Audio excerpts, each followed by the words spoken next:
Driven by our D&M Leasing Studios, this is Sean and RJ on 105.3 The Fan. Good morning, Metroplex. We are live with the Hump Day edition of Sean and RJ here on DFW Sports Station 105.3 The Fan.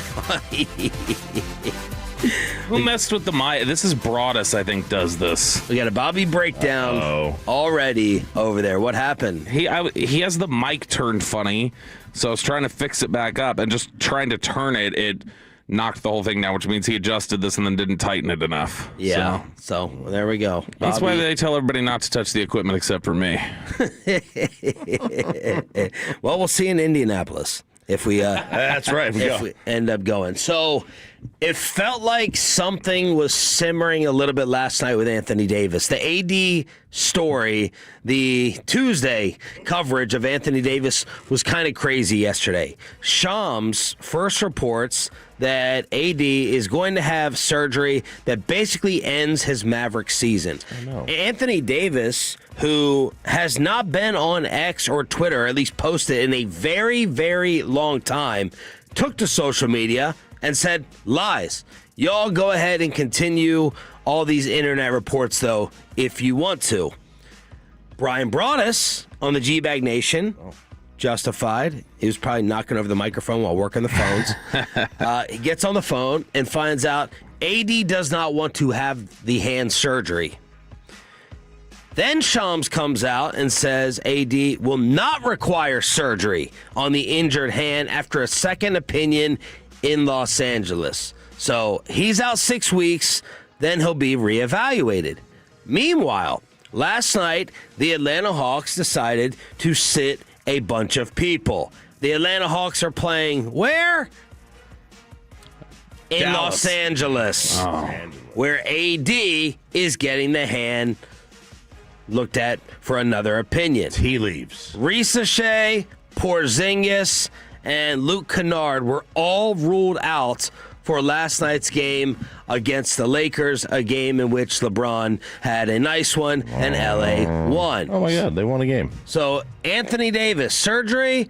Well, no surgery. 6 weeks, Atlanta sitting people, and here we are. Listen, Defense wins championships.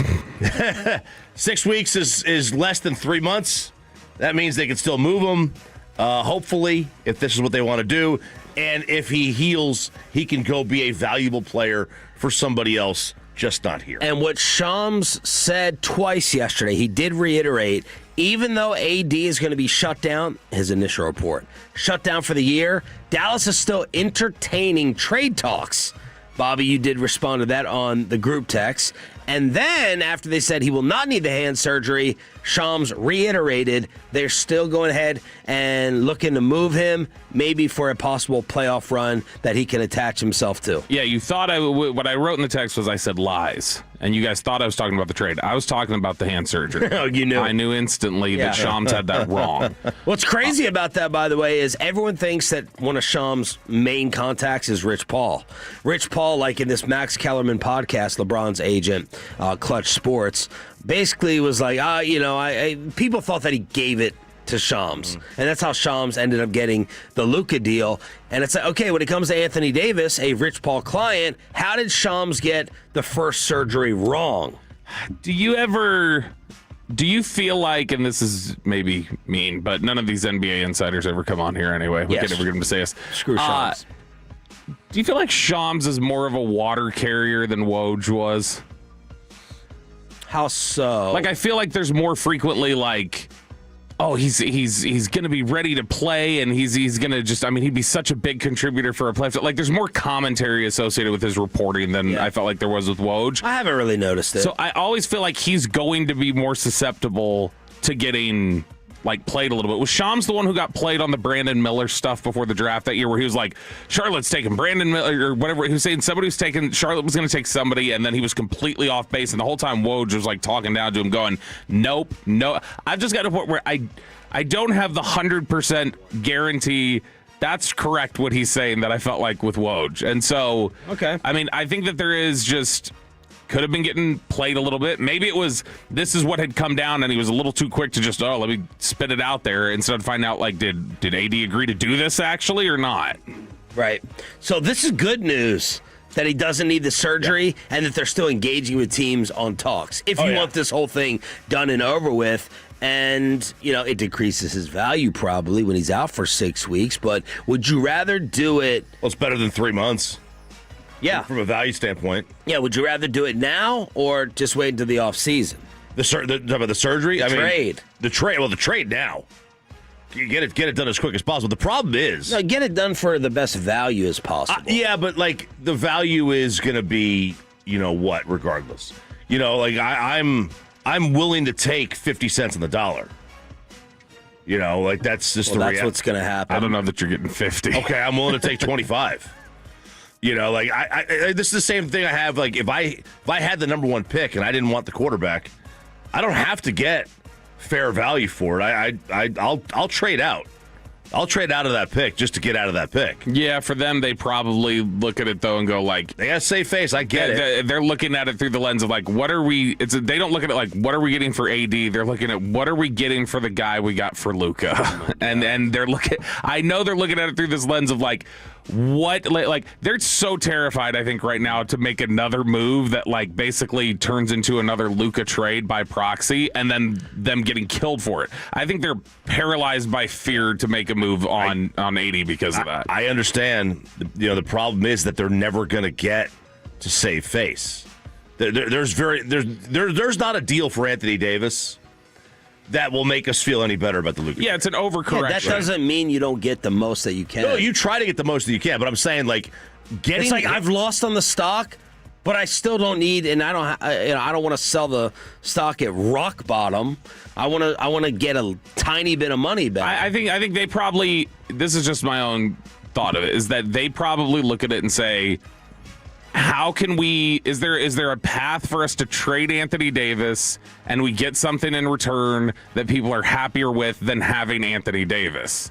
And they're so concerned that if they get 25 cents on the dollar after they got a penny on the dollar for their previous trade for Luka, that it'll just relitigate the issue all over again. And that it's probably, I don't think it would be received that way by the city. But again, it's just, I think they may be so concerned that that's how it would be received, or that it'd almost be like another Luka trade or something like that, to where it's oh man, this is going to be compared now to, well, that's what we got for the guy we got for Luka, that now I think they may just be too paranoid about making a move. So let's just say that Atlanta sat these guys to execute in a deal. Let's just say, put everything together for me like you would the Micah Kenny Clark thing on what it was Kennard, Porzingis, Risa Shea. Should I be assuming a pick is thrown in? I hope. Or no? I would hope, but otherwise, Mike Baskin is going to end up being right when he said AD would not bring back A1. Risa Shea was. I mean, he was the second pick or something. Yeah, he was one of the top picks in the draft a couple years ago. So they may just say no, that's kind of your pick. Yeah, they might say that, but I would say, well, he's not a number one pick. Although he is only 20, fits the flag window. That'll be their first thing. This fits the window. Yeah, and that is an exact fit, by the way, on the trade machine for AD. Those three. So those three, nothing has to be added or taken away from the money for it to work for either side. That fits perfectly. Because Atlanta right now is getting the number one pick. That's coming from New Orleans, okay? They're not going to give you the number one pick. That's for sure. And then Atlanta's own pick goes to San Antonio at 14. It looks like they are getting the 16th pick coming from the Cleveland Cavaliers. So is it way too hopeful that you would even get 16 to go along with 8? We're lining up with the Cowboys, 12 and 20, and hopefully 8 and 16, even though, Bobby, it's not sounding like you're thinking that. I mean, I just wonder if they would just say, take it. We're already giving you Risa Shea for damaged goods. We're not giving you draft capital, too. Maybe they would throw that in. But, I mean, Porzingis and Kennard, you may be just looking at and saying, I don't know. I guess you could look into keeping Kennard if you wanted, but those are expiring deals. Yeah. So I'm guessing you're just saying we're just getting, which I'd be fine actually with that return in all likelihood. If you're telling me that's what they get, all right, fine. That'll work for me. He's 20 years old. He's the former number one pick, and get me somebody with some upside, I guess. And you're moving on from the other two. Even though Porzingis still put up 17 a game this year, which is that's but you're just running out the clock with him. Yeah, you're not looking to win this year. That's my concern. I don't want to make a trade and get better and then have these guys leave at the end of the year anyway. Because I'm looking for this pick now. Well, they're not going to be good enough to compete. I don't think so. They're not. But that's the concern, right? That's the number one concern. Like, just I would almost get them, bench them. Hope they get hurt. Hope they get hurt immediately. And that way I can go to Tankathon every day and just put this thing in there and then try to get the number one pick. 877-881-1053 is the Franco LaFranco injury attorney text line. We have Inside the NFL, the big news. One of the two big pieces of news did happen in Pittsburgh. That's coming up around the NFL in 10 minutes. Let's head to the ice. Judas keeps the flow going. Granlund, Kreider, he scores! Chris Kreider joins the fun, and Anaheim breaks the ice. Second night of a back-to-back. Gully said we did not have our legs in the first 20 minutes. Tough to win a game that way. Casey DeSmith may have prevented it from being worse, but Anaheim snaps a 9-game winless streak, taking down the Stars in pretty convincing fashion, 3-1. Let me tell you something. They didn't have their legs in the second 20 minutes either. I feel somewhat responsible here because the moment. Have you ever sent a text? Oh, I just talked about this yesterday. I sent a text and I wanted to regret it. As soon as I sent that text to you guys that Casey was nails, not even 11 seconds later, he led up with a goal. Yeah. I'm not even. Like, I'm sitting here and I hadn't even clicked. The side button. Were you watching on DirecTV stream? Yeah, that's what I have. So Victory Plus or whatever. It was on TNT. So if you were doing that, then the goal was already given up when you texted it. You're good. Because it would have you were watching it on delay. Oh, but it doesn't happen until I see it. That's the Ducks' first win since December 20th, and they were without 3 of their best players. You know what? They deserve those uniforms. They deserve not to have a win since December 20th. Those things are hideous. And second of all, I think we need to ban all teams from wearing red jerseys and red helmets in the NHL. You look too much like the 1980 Russians. All right, I just can't do it. I can't do it. It's a good team, solid team, a little overrated. They lost, but I just can't do it. Red Wings, that's for you too. And Money Puck, just brutal. 86% for the Ducks on the deserve to win meter, so you didn't deserve to win last night. Miro missed the game because of a personal matter. Gullitson does not think it will be too long-term, but they have now lost 8 out of 10. They end their road trip tomorrow night in Utah against the Mammoth. Yeah, the Mammoth, baby. I love names like that where they have no S on the back. Both the Utah teams. And they're playing in the Mammoth and the Jazz. They're playing at the University of Utah Stadium next year in the Winter Classic. That should be cool. Should be a cool background setting because the Winter Classic has been getting destroyed in ratings. We're talking about under 1 million people watching the Winter Classic the last 2 years. And why is that? Well, you had your solution to fix it, right? Yeah, you got to go only Canada. It needs only to be. I thought it had to do with just like. It needs to be snow. Look. Yeah, it needs to be snow. Like this was in South Florida. Okay. We don't need it. Was it at night or just outdoors? It needs to be outdoors in the cold. Right now, we had it here. It was a great sit at the Cotton Bowl. But like when they were in Edmonton one year and the players had their helmets on, but then they also had these winter hats on over it because it was so bitter cold. That's what I want to see. I want to see snow falling down. Maybe we'll get that at Utah.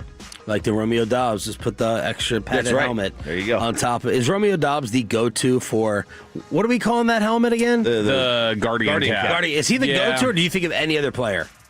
Yeah, didn't think of him. The Texans guy. The Texans had somebody the other night wearing one. I think it's Dobbs. Yeah, it's got to be. It's Dobbs is the one that pops out the most. It's just got to be. It's that flap that's loose that really does it in. That they need to just kind of sew that up. We now have 9 openings in the National Football League after this humongous news happened yesterday. Filthy did what they had to do, and the Dallas Cowboys surgery has been done. Around the NFL and Inside the Star with Sean and RJ next. After we get you over to Zerez and get that carpet professionally clean. Clean Way, Green Way, Zerez Way. Best carpet cleaner in the industry. They don't use soaps. They don't use chemicals. They don't use detergents. It's their own.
Call DFW Security today. DFWsecurity.com. And it's back to Sean and RJ right here on 105.3 The Fan segment here, brought to you by the personal injury lawyers Frankel and Frankel. If you've been injured in a car or truck wreck, call Frankel first, 214 or 817-333-3333. With Frankel and Frankel, there's never an out-of-pocket cost. They only get paid when you win. Frankel and Frankel, the go-to car and truck attorneys in Dallas. Make that kick, season's over, come to a screeching halt, and missing that kick and the winter going on. You know how it is. If my aunt had male parts, she'd be my uncle. Mike Tomlin steps away in Pittsburgh. The 19-year run in which he never had a losing season is over. Good morning, Metroplex Hump Day edition of Sean and RJ, along with Cowboys insider Bobby Bell. We got Peyton running the fan cam. Twitch and YouTube is coming at you with the 6 a.m. club. Now, did he step away because they were going to fire him? Did he step away because he's going into TV? Is he still interested in coaching? Adam Schefter reports he is not expected to coach elsewhere in 2026, so the Pittsburgh Steelers will be searching for their fourth head coach since 1969. I thought I heard that the Raiders are now searching for their fifth since 2021. They are. I saw last night the Jets are on coach number 20 since 1969. It seems high. It'll be the second time the Steelers have coached or hired a head coach in Peyton's lifetime. It's the third time, and it's the third time since, you say 1969. When they hired Noel, that was 6 months or so before the moon landing. So this will be the third coach they've hired since we've been on the moon. Allegedly. Yeah, allegedly. Derek Holland was literally in my mentions after I tweeted that. He's like, do we need to go on the beach again? Do we need to go? Look, it was time. If I'm a Steeler fan, I'm happy about this. Yes, it can be scary. Maybe Tomlin maybe he uplifted the roster, and you were really a 6 or 7 win team. But if he was in control of personnel and the quarterback, and he didn't want to give up that control to someone else, then... do you think it was more time for Harbaugh in Baltimore or Tomlin here? Or just it feels like the right time for both? It feels the right time for both. The Harbaugh thing seems like it was Lamar driven, like in terms of they're kind of like that button heads a little bit maybe. Whereas in Pittsburgh, it just felt like they had gone through the entire process of not being great anymore, being as mediocre as they possibly could be, and this was going to continue for the next several years. Like, I could see a situation in Baltimore where the Ravens get back to the AFC Championship game, where the Ravens get back to the Super Bowl with Harbaugh and now with Lamar. I could not see a scenario where Pittsburgh got back to that point. They just weren't going to be bad enough. Well, unless they pulled some free agent miracle. Bobby? Yeah, it felt way more like time to me to move on from Tomlin than it did from Harbaugh. Harbaugh, consistently is still... you look at their records every year. They're not like just one of these just struggling to get by 9-win teams like we've seen a lot of times with Tomlin. Although Tomlin, it's 3 straight 10-win seasons now. But it's just it with Harbaugh, it felt like that exploded way quicker than it needed to. It was like one losing season. 1 or 2 losing seasons in the last 12 years, something like that. I thought that was, you sided with the wrong person in that instance. In Baltimore? Yeah. You should have just told Lamar, suck it up. If he's committed to Monken. Monken had brought better results than you had previously.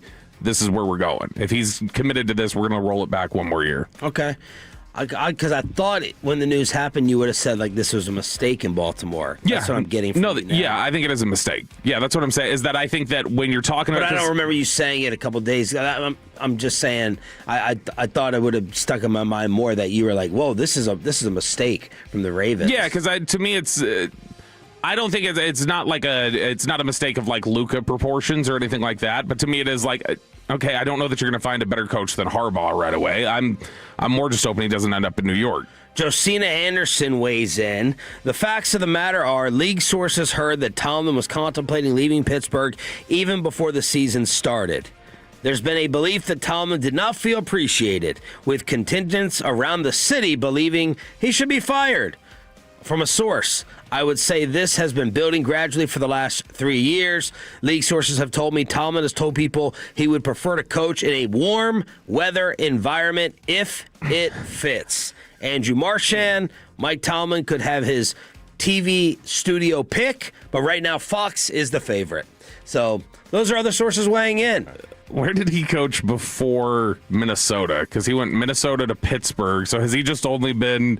Is this just a guy who's just been beaten down by cold temperatures all life? They did have the note. I saw this note on Twitter yesterday. Steelers are the first team in NFL history to lose 5 straight playoff games by double digits, which is how they finished things out with Tomlin. So the audio of the day came from Baltimore, though. The star of the day in yesterday's NFL was Steve Bisciotti. The Ravens owner sat down for a rare press conference, and the Tomlin news broke while Bisciotti was speaking. Mike Tomlin stepped down at Pittsburgh. He did? Is it official? That's what I keep hearing. So, is he a candidate here? Holy Mike, wouldn't that be awesome? Only if John takes the Pittsburgh job. Wow, wouldn't that be interesting? I don't know. That thing last week maybe disqualified him for my opening after our kicker missed a kick to let them advance. Good for Mike. Yeah, I don't know. Talk to him. I love Mike. I mean, I've admired Mike for 18 years, and that's really shocking that he did it that way. But yeah, that's kind of crazy. A little disappointed he didn't have more of a Baltimore accent. I'm disappointed that we haven't spent more time over the last 25 years talking about the way this guy looks. Oh, yeah. Holy cow. This is somebody who would absolutely have thrown away that jacket for Ray. Like, oh my gosh, he looks like such a phony, like mobster. Look at that, the fake tan, the glasses over his eyes. Yeah. He looks like he smells great. And you want a mob tie-in? This was a mob answer from Bisciotti. This was cold-blooded and had Twitter and the internet asking for more Bisciotti audio. If Tyler Loop makes that field goal, is John Harbaugh still here coaching this team? For a week. Done. Dude. Took a sip of his water. He said for a week. And Harbaugh is still dead and gone. Wow. That's unbelievable. I mean, there's a Lamar clip where he's like, how much say and influence will Lamar have? Lamar said he wants to sit in on the interviews. Bisciotti has invited him. He said he'll have a say, but he has no power. I can't give my players that power. Mm-hmm. And it was just blunt. It was honest. It was thoughtful. It had some charm to it as well. It was awesome. But, I mean, like that is like, all right, they had made their decision, it seems, before the whole thing ended. You know, like that's what it presents itself as. Well, he said it. He could have said it. I mean, so they would have won the Super Bowl, and he's still gone. It's 4 weeks. Or he's just thinking we would have lost. I mean, that's possible. It's just like we would have lost. Yeah. I mean, what happens if they go to the AFC Championship game and lose? Like, is he going to fire him again? Right. Still? He took shots at Jerry yesterday. He's taking shots at Jerry. He's taking shots at John Harbaugh. He's confident. He hasn't been in front of a mic in a while, I guess, and he was just ready to unload some feelings. Don't be results oriented. That's he right. wasn't happy with the process. RJ Choppy method. That's right, and that was the bonus thing. You know, Rick Bonus said, if you were going to hire him before the playoffs started, why would you hire him after the bubble? Philadelphia, I went and tried to find different betting markets, like that ad that runs on the station where you can bet on different things through Polymarket. I tried to find it on there to put like $1,000 down, but I couldn't find it. Kevin Patullo was fired as offensive coordinator in Philadelphia. A source told Schefter Sirianni is open to keeping Patullo on his staff in a different role. So Kevin Patullo, your boy Bobby, he's no longer the OC. You can't do that, right? Do what? You couldn't take a alternate role after you've been publicly fired, and Jalen Hurts is like, I don't know if I want him back. You've got to just move on, start fresh, do like everybody else. Go wash your hands of Jalen Hurts and prosper the rest of your career. So Ryan Fitzpatrick is good friends with Patullo, and he told Richard Sherman, they work together on Amazon, of course, on the Nick Foles podcast, Richard Sherman said Fitzpatrick told him that Patullo said, people are just so hard on me, and it's not my fault, and they don't know the inner workings. And that clip kind of blew up yesterday of Patullo saying, you don't know what it's really like over here. We tried to tell you a few months ago with our report. Yeah, I mean, that's the biggest, like we were talking about yesterday, that's the biggest struggle I have with Sirianni, is that I know that place is toxic. And it's so bad, where it's like the fact that they win any games may be a little bit of a minor miracle with how much they seem to hate each other. And so I know it's a difficult spot. I mean, that's why you got to just, if you're not Hall of Famer Kellen Moore, you're just not going to succeed there. Scoring dropped from 27 a game to 22. So you went from 7th to 19th in points per game.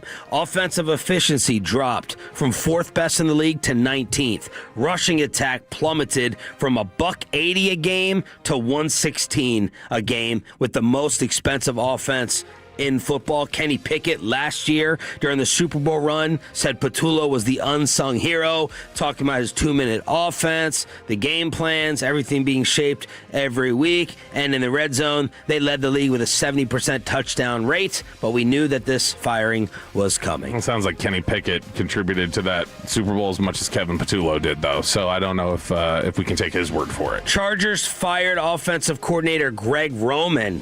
So the only offensive coordinator that Jim Harbaugh has had in the National Football League is out, along with their poor offensive line coach. Man, you're the offensive line coach and you lose both of your tackles and you lose your job over that.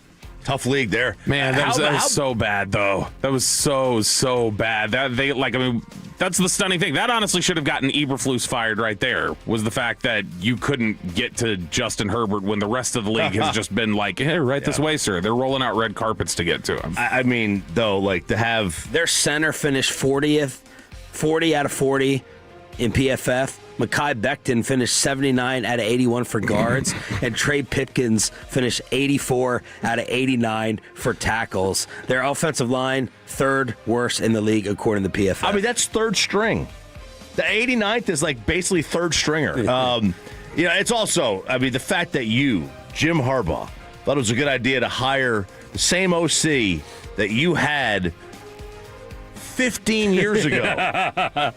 That wasn't he just with his brother too a couple years ago? Yeah, wasn't he in Baltimore? Yeah, and then that was like there's a lack of creativity in the passing game. Right. They set running game records. They did. But he got criticized and fired for the passing attack. But I mean, you should set running game records with what's his name, Lamar Jackson. Yeah, you should set running game records with him. Yeah, that's you got to upgrade the offense, man. Jalen and Justin just getting coordinators fired. Your boy Justin Herbert. No, that's Trey Pipkins and Johnny Saxelot or whoever else played on the Chargers offensive line. So the Chargers offensive numbers obviously dipping down. Finished 20th in total yards and 11th in points. That was last year. This year, 12th in yards, 20th in total yards. 11th in points in his first season. This year, 12th in yards and 20th in points. They were sandwiched between Philly and Kansas City in points per game. Like those 3 teams should not be at the bottom. I was not here to own it, so I will say, though, that Justin Herbert was pretty awful in the playoff game. So I will say that. Regardless of the offensive line, Justin Herbert was terrible in that playoff game. That made me happy. Thank you, Bobby. Yeah. All right, we got John Isner in studio, the tennis beast, but he talks all sports. He's in love with the Dallas Stars. Full hour from Isner at 8 to 9. We may be surprising him with power rankings at 8 o'clock. We'll chop it up before that in the commercial-free expressway at 7:40. But we got to talk about the Dallas Cowboys surgery, the defensive coordinator in D.C., and the Jags reporter story is not going away. Inside the Star on the home of the Cowboys next. But it is playoff time in the NFL, and that means underdog, boy.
America's team, let us go inside the Star on 105.3 The Fan. What did it sound like in Frisco after Matt Eberflus was fired? Good morning, Metroplex. It's Sean and RJ along with Cowboys insider Bobby Belt. This is the 6 a.m. club. Feels like we're kind of going through the week fast, right? Wednesday already? Sure, it's Wednesday, yep. And, I started on Tuesday, so. For you, it's speedy. Mm-hmm. You don't even have a hump day. Exactly. We have a hump. Bobby went and saw this clip from Hard Knocks. Brian Schottenheimer talking to the staff after he gave Matt Eberflus the news. Brian Schottenheimer, of course, hired last year after the team and Mike McCarthy parted ways. Eberflus You got it, buddy? All right, so I just met with Flus early this morning. Incredible human being. Love the man, but at the end of the day, the football wasn't right. I've been in this position. I've been Flus. I've been the guys in this room. I understand the questions. I understand the concerns. And I will answer all those. Right now, the focus has to be, number one, about the man, checking on him, one. Reach out, tell me you love him, because he's a great man. Two, finishing this process. The exit interviews with the players are critical. We have to continue that process. So we got players rolling in here in the next little bit. If anybody's got questions, come see me. Okay? I appreciate you guys. Wow, that's great insight. He's he's really emphasizing the man because the football was not good. It just kept going like, guys, because he is a great man. Also, I think it's odd. I get maybe this is the case anywhere, and we just don't normally hear the audio of them telling the staff this. But again, it's just another instance of them just be like, "Hey, check on him. I'll make sure he's not just too down on the dumps about this because he clearly just was down in the dumps pretty frequently about everything that was going on with his career, and it looked like it from day one, basically." So that's the audio from Hard Knocks. Part of the many reasons the Cowboys defense sucked was the play of Daron Bland, who did have the surgery. He did. He was not the worst of their problems, but he was definitely a problem for a big chunk of the season. But Daron Bland did have a. I didn't say the worst. No, I know. Okay. I just wanted to be on record. No, I know. I'm just saying, like, yeah, he wasn't the biggest one, but yeah, he definitely was one of them. But Daron Bland ended up having a second surgery on the same foot that he had last year, and they always say, surgery went great. I don't know when was the last time they were like, yeah, it was not good. TJ. Yeah, it's just like there were some complications. And the guy in the Chargers before that. It was Tyrod. Alex Smith. I think they were like, initially they're like, yeah, this is going to take a few of them. Yeah. But back-to-back surgeries on the left foot. Almost fell off on the practice field. So I had to go back and find. So first off, it's really odd. Not this aspect of it. The Colts team doctor, I guess, or team surgeon is the one that did it. That's not unusual. There are a handful of surgeons for different teams that do things. But I was trying to find out information about him. I found an Instagram video of him doing one of those like live TikTok video, like setting himself on a green screen from 3 months ago and him reacting to Tyreek Hill's injury. I'm like, that seems odd that a team surgeon is doing like TikTok content on Dr. other. Chow? That's what it was basically like. So I went to click on his profile. His profile does not exist anymore. So I do wonder if the NFL said, delete your stuff. Do not comment on other people's injuries.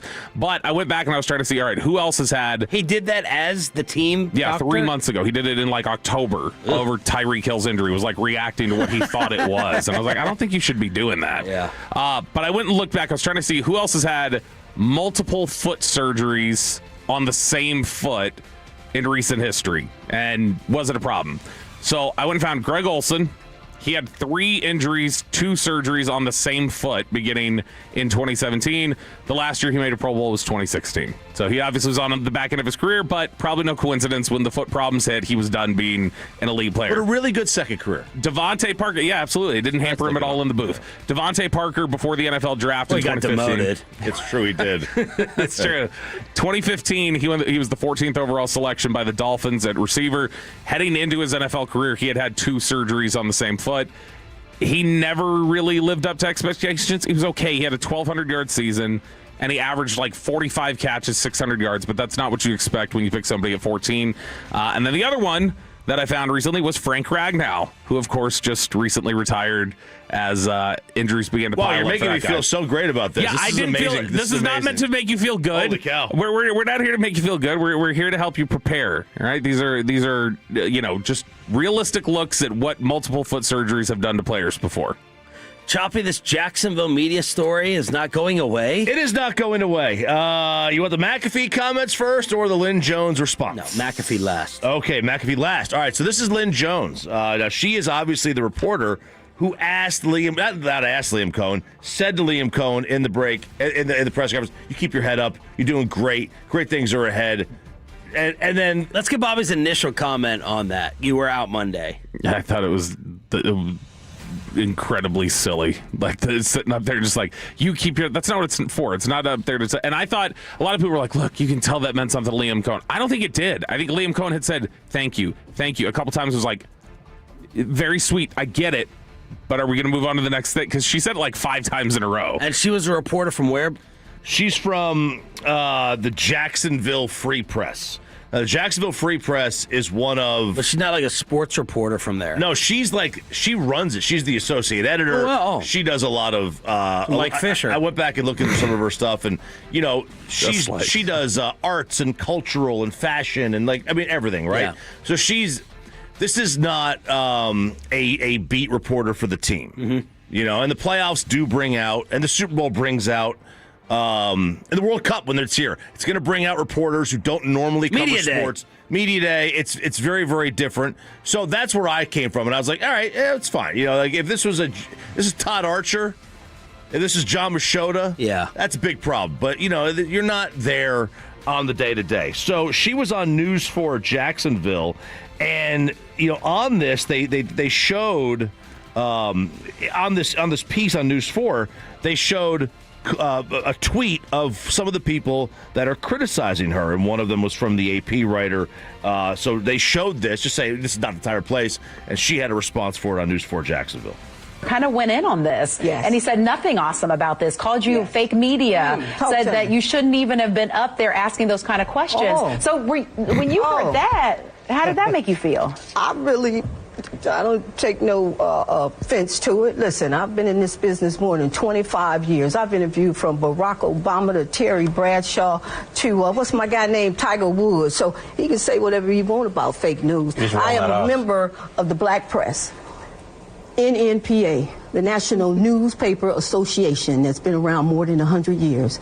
I'm the associate editor of the Jacksonville Free Press, one of the more than 230 African-American newspapers still printing in this country today.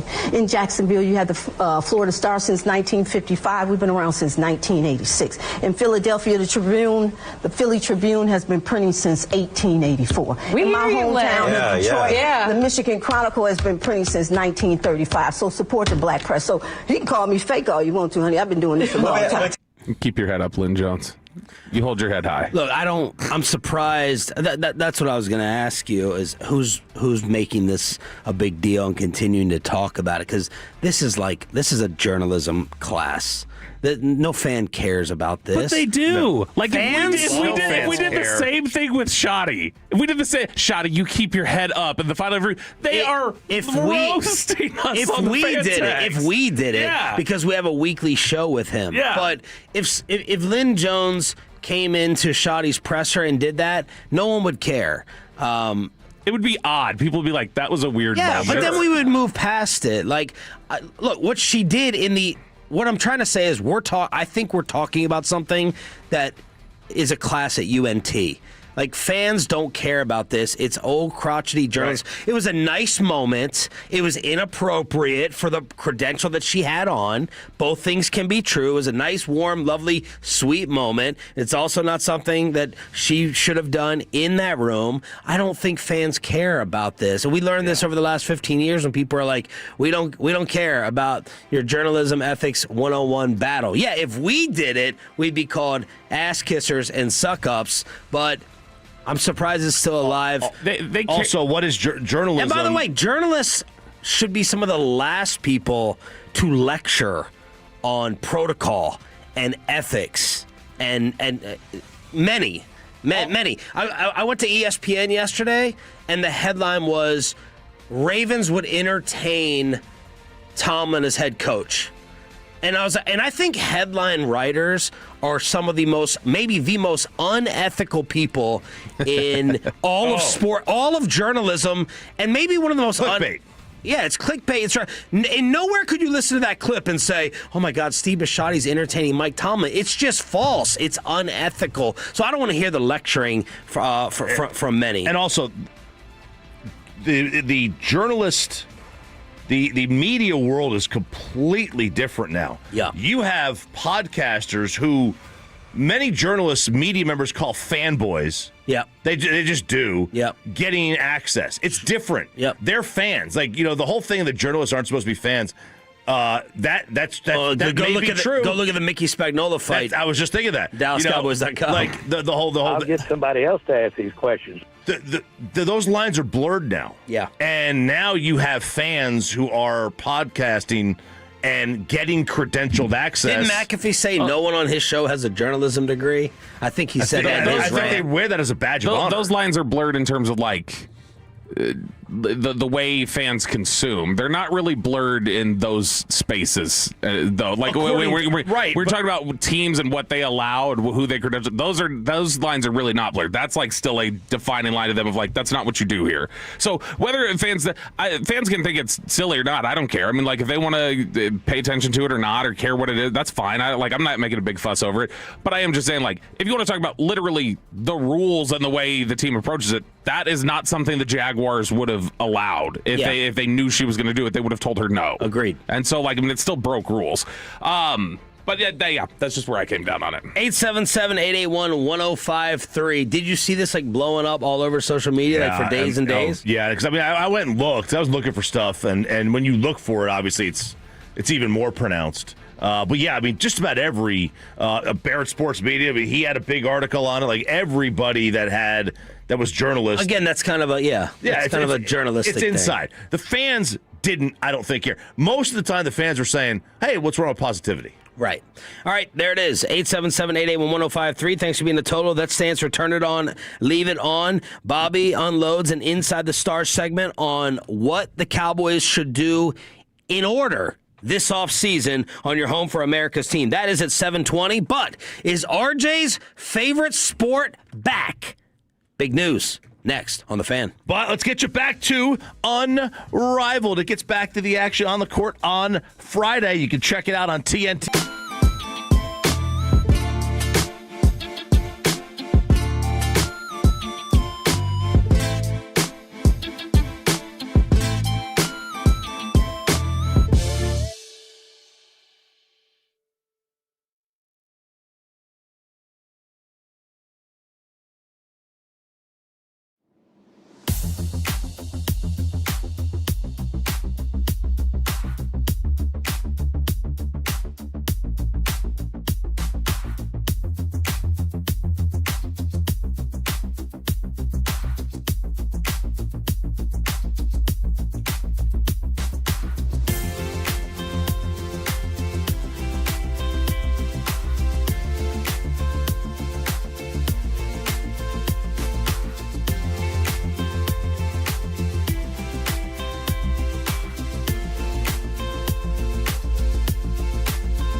D&M Leasing Studio. This is Sean and RJ on 105.3 The Fan.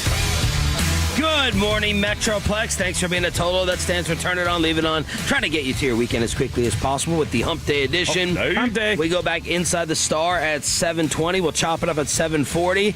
And then our biggest guest, I think, in show history. Is he the tallest guest in show history? I don't think we've ever had an NBA center. I'm trying to think of the Super Bowl. I think it could be John Isner, who's in love with the Dallas Stars in all sports. 8 to 9 this morning. In person, yeah. A wrestler in person? Oh, the Big Show. Did we have the Big Show? We had Big Show, yeah. You have a picture of you in your hand, comparing his hand size. Man, you know, you've been doing this a long time. You forget that you interviewed the Big Show. Yeah. Which Isner's what, 6'10"? 6'8". I think he's 6. Maybe he's 6'10". Wikipedia has 6'10". I would always take an inch off, right? Boy math. Oh my gosh. Looking at some of these photos of him next to other tennis players is ridiculous. Look at that. That's like a child next to him. Yeah. That's not Dear normal. Lord. And he'll be coming on to hype the Dallas Open. In studio, John Isner on the Fan Cam, Twitch, and YouTube from 8 to 9. We're also your home of the Texas Rangers, and it doesn't sound like the Rangers are going to help solve some of our local sports woes. You're an idiot and you don't know baseball. Ranger fans, you are not dreaming. How can you not be romantic about baseball? Man, how can you not be romantic about having your starting pitcher go, 7 innings, and then all of a sudden you turn it over, some guy throwing 90 poo, and they give up a run because that's what's going to happen. This is from an article on ESPN and basically giving a progress report on everybody's offseason. And, they say that the Rangers' offseason so far a little lackluster. Oh, wow, what a shocker. Their win projection right now sits at 82.9. That is 16th in the league. But what really struck me was the final paragraph here. But the bullpen, E-Gats. I'd never seen E-Gats written out Me before. neither. Yep. Looks like the game's worst from a forecast standpoint, unless you're into pitch-to-contact fly ball allowing bullpens. Oh, I can't wait for that. Worst bullpen projection? Worst bullpen projection in the sport. Now, I guess a fly ball here isn't that bad because the ball doesn't travel well here. Nope. But you still have to play 81 games away from home. And that could be a bit of a problem. But the Rangers have done, not a whole lot this offseason. You really want to be upset about them? This is one of the great things to be upset about because the bullpen apparently is going to stink. Right now, their payroll is projected to be, and this is what it said in here too, $50 million less than last year.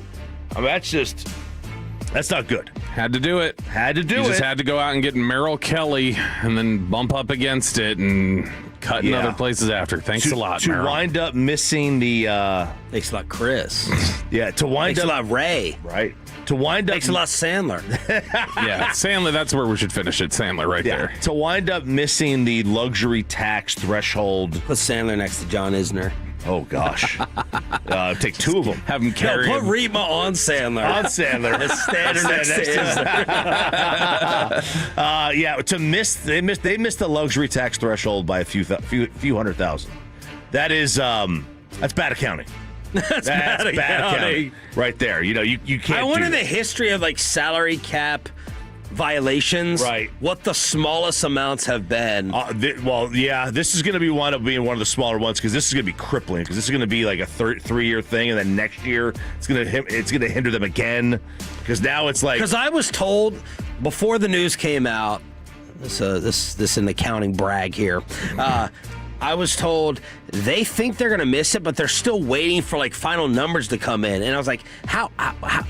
I was trying to make sense of that. Yeah. What final numbers? Isn't everything to the T and to the dollar? They're waiting for unemployment numbers every month. Yeah. We gotta wait and see what the Federal Reserve says. I do seriously want to know, was it an accounting error?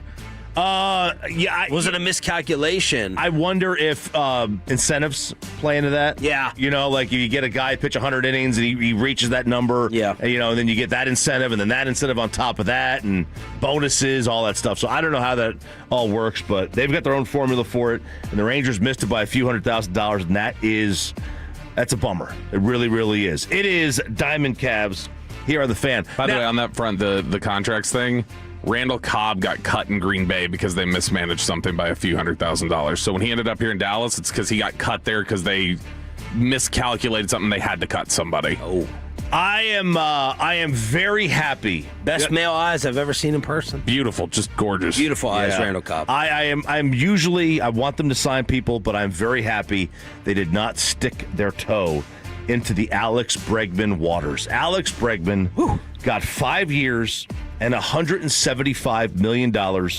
from the Chicago Cubs. Bobby, how much annual average value is $175 million over 5 years? It's a lot of money. It's $35 million, right? It's $35 million. Sure. Is Alex Bregman worth $5 million a year less than Aaron Judge? Is that how it worked out? That's how it worked out. Are we for real on this one? Yeah, this set people off on social media from the fan base who lost out on him, right, to the reaction to the contract. So Red Sox fans were all up in arms about this because they're like, you traded Devers away to get Bregman, or not to get Bregman. I mean, they traded Devers away after they got Bregman, but basically they were using Bregman to take his spot, only to lose Alex Bregman the very following year. Oh, it's like us and Luka. Absolutely. But, Except multiply times 1,000. You cannot be a fan of a team and be cool with Alex Bregman at his age getting 5 years at $35 million a year. That is obscene money. Well, trying to win. Would you rather that or what we just talked about with being up against the payroll by $50K and spending $50 million less? I look, you're not going to win with this. Okay. You're not going to win with this. And now there's talk that Kyle Tucker's going to get $50 million a year, which is third most in the base of the sport. And this is coming off of Bregman's worst year in terms of WAR since 2021. He was. I'm trying He's to 31. See. So he was an opt out. Yeah, he had to opt out after the first year there. But he was scheduled to make $41 million next year with the Red Sox. It was now there were deferred payments built into it too, but his salary was going to be $41 million next year. So he took a loss. Yeah, he took a loss, but he also added 5 years onto it. So that's the good thing. But that's a lot of money. And to get that kind of cash, and people are saying that the math is wrong, 5 into 150 is 30, and he's getting 175. So my math is right. Yeah, it's $35 million a year. 35 times 5 should be 175. Yeah, 175. That's $35 million a year. That's a lot of money for an aging player who's got low 20s pop. Yeah. So Diamond Cavs here on Sean and RJ on 105 through the fan. Like I said, Kyle Tucker rumored to be getting an offer of $50 million a year. Only Shohei and Juan Soto get more. You cannot pay Kyle Tucker, who the rumors are is the Amari Cooper of baseball. Doesn't like baseball. Oh. That's the rumors. And he's going to go to the Mets. He's going to get swallowed up by those meatball, the ugliest fans in the sport. Ugliest fans in sports. More back hair per capita in Shea Stadium as Met fans than anywhere else. So there's your Diamond Cavs here on Sean and RJ on the Fan. I mean, when you say like you can't pay Kyle Tucker that, and I'm not saying you got to, but aren't we just reaching a point of like everything else with contracts and professional sports where it's just going to keep going up? So it's $50 million now, but $50 million maybe. People were like, you can't pay Alex Rodriguez $25 million a year. Like when that happened, where he got 10 years, $250. RJ Choppy's Dream segment continues with the question of whether the PGA Tour is back. Maybe they are. They are extending, and they have reinstated Brooks Koepka, baby, in the returning member program. Now, listen, I love when things are not lost on me, and I love petty, but this is petty on top of petty. So part of the PGA returning player program, and this is for the players who left the LIV Golf Tour. Why are they leaving? Why are they leaving LIV? Yeah. Well, the merger kind of happened, and they're realizing LIV is basically it's a 72-hole format, which they didn't sign up for, which means they're eligible to get out of their contracts with LIV because they've changed the format. And they're like, all right, also their exemptions are running out. So guys who have had exemptions for all these majors, like Koepka, who has a U.S. Open exemption, I think his exemption's got like 1 more year on it, or 2 more years. So it's like, all right, we need to get back on the PGA Tour so I can continue with these events. Well, part of this returning player program, and Koepka's going to play at the Farmers Insurance Open. He's got to pay a $5 million charitable contribution and miss out on about $85 million of potential earnings on this player program where they get money for being famous, essentially. Well, one of the stipulations on this return to play is that you had to be a major champion in 2022 or later, which means you get Bryson, you get Jon Rahm, and you get Brooks.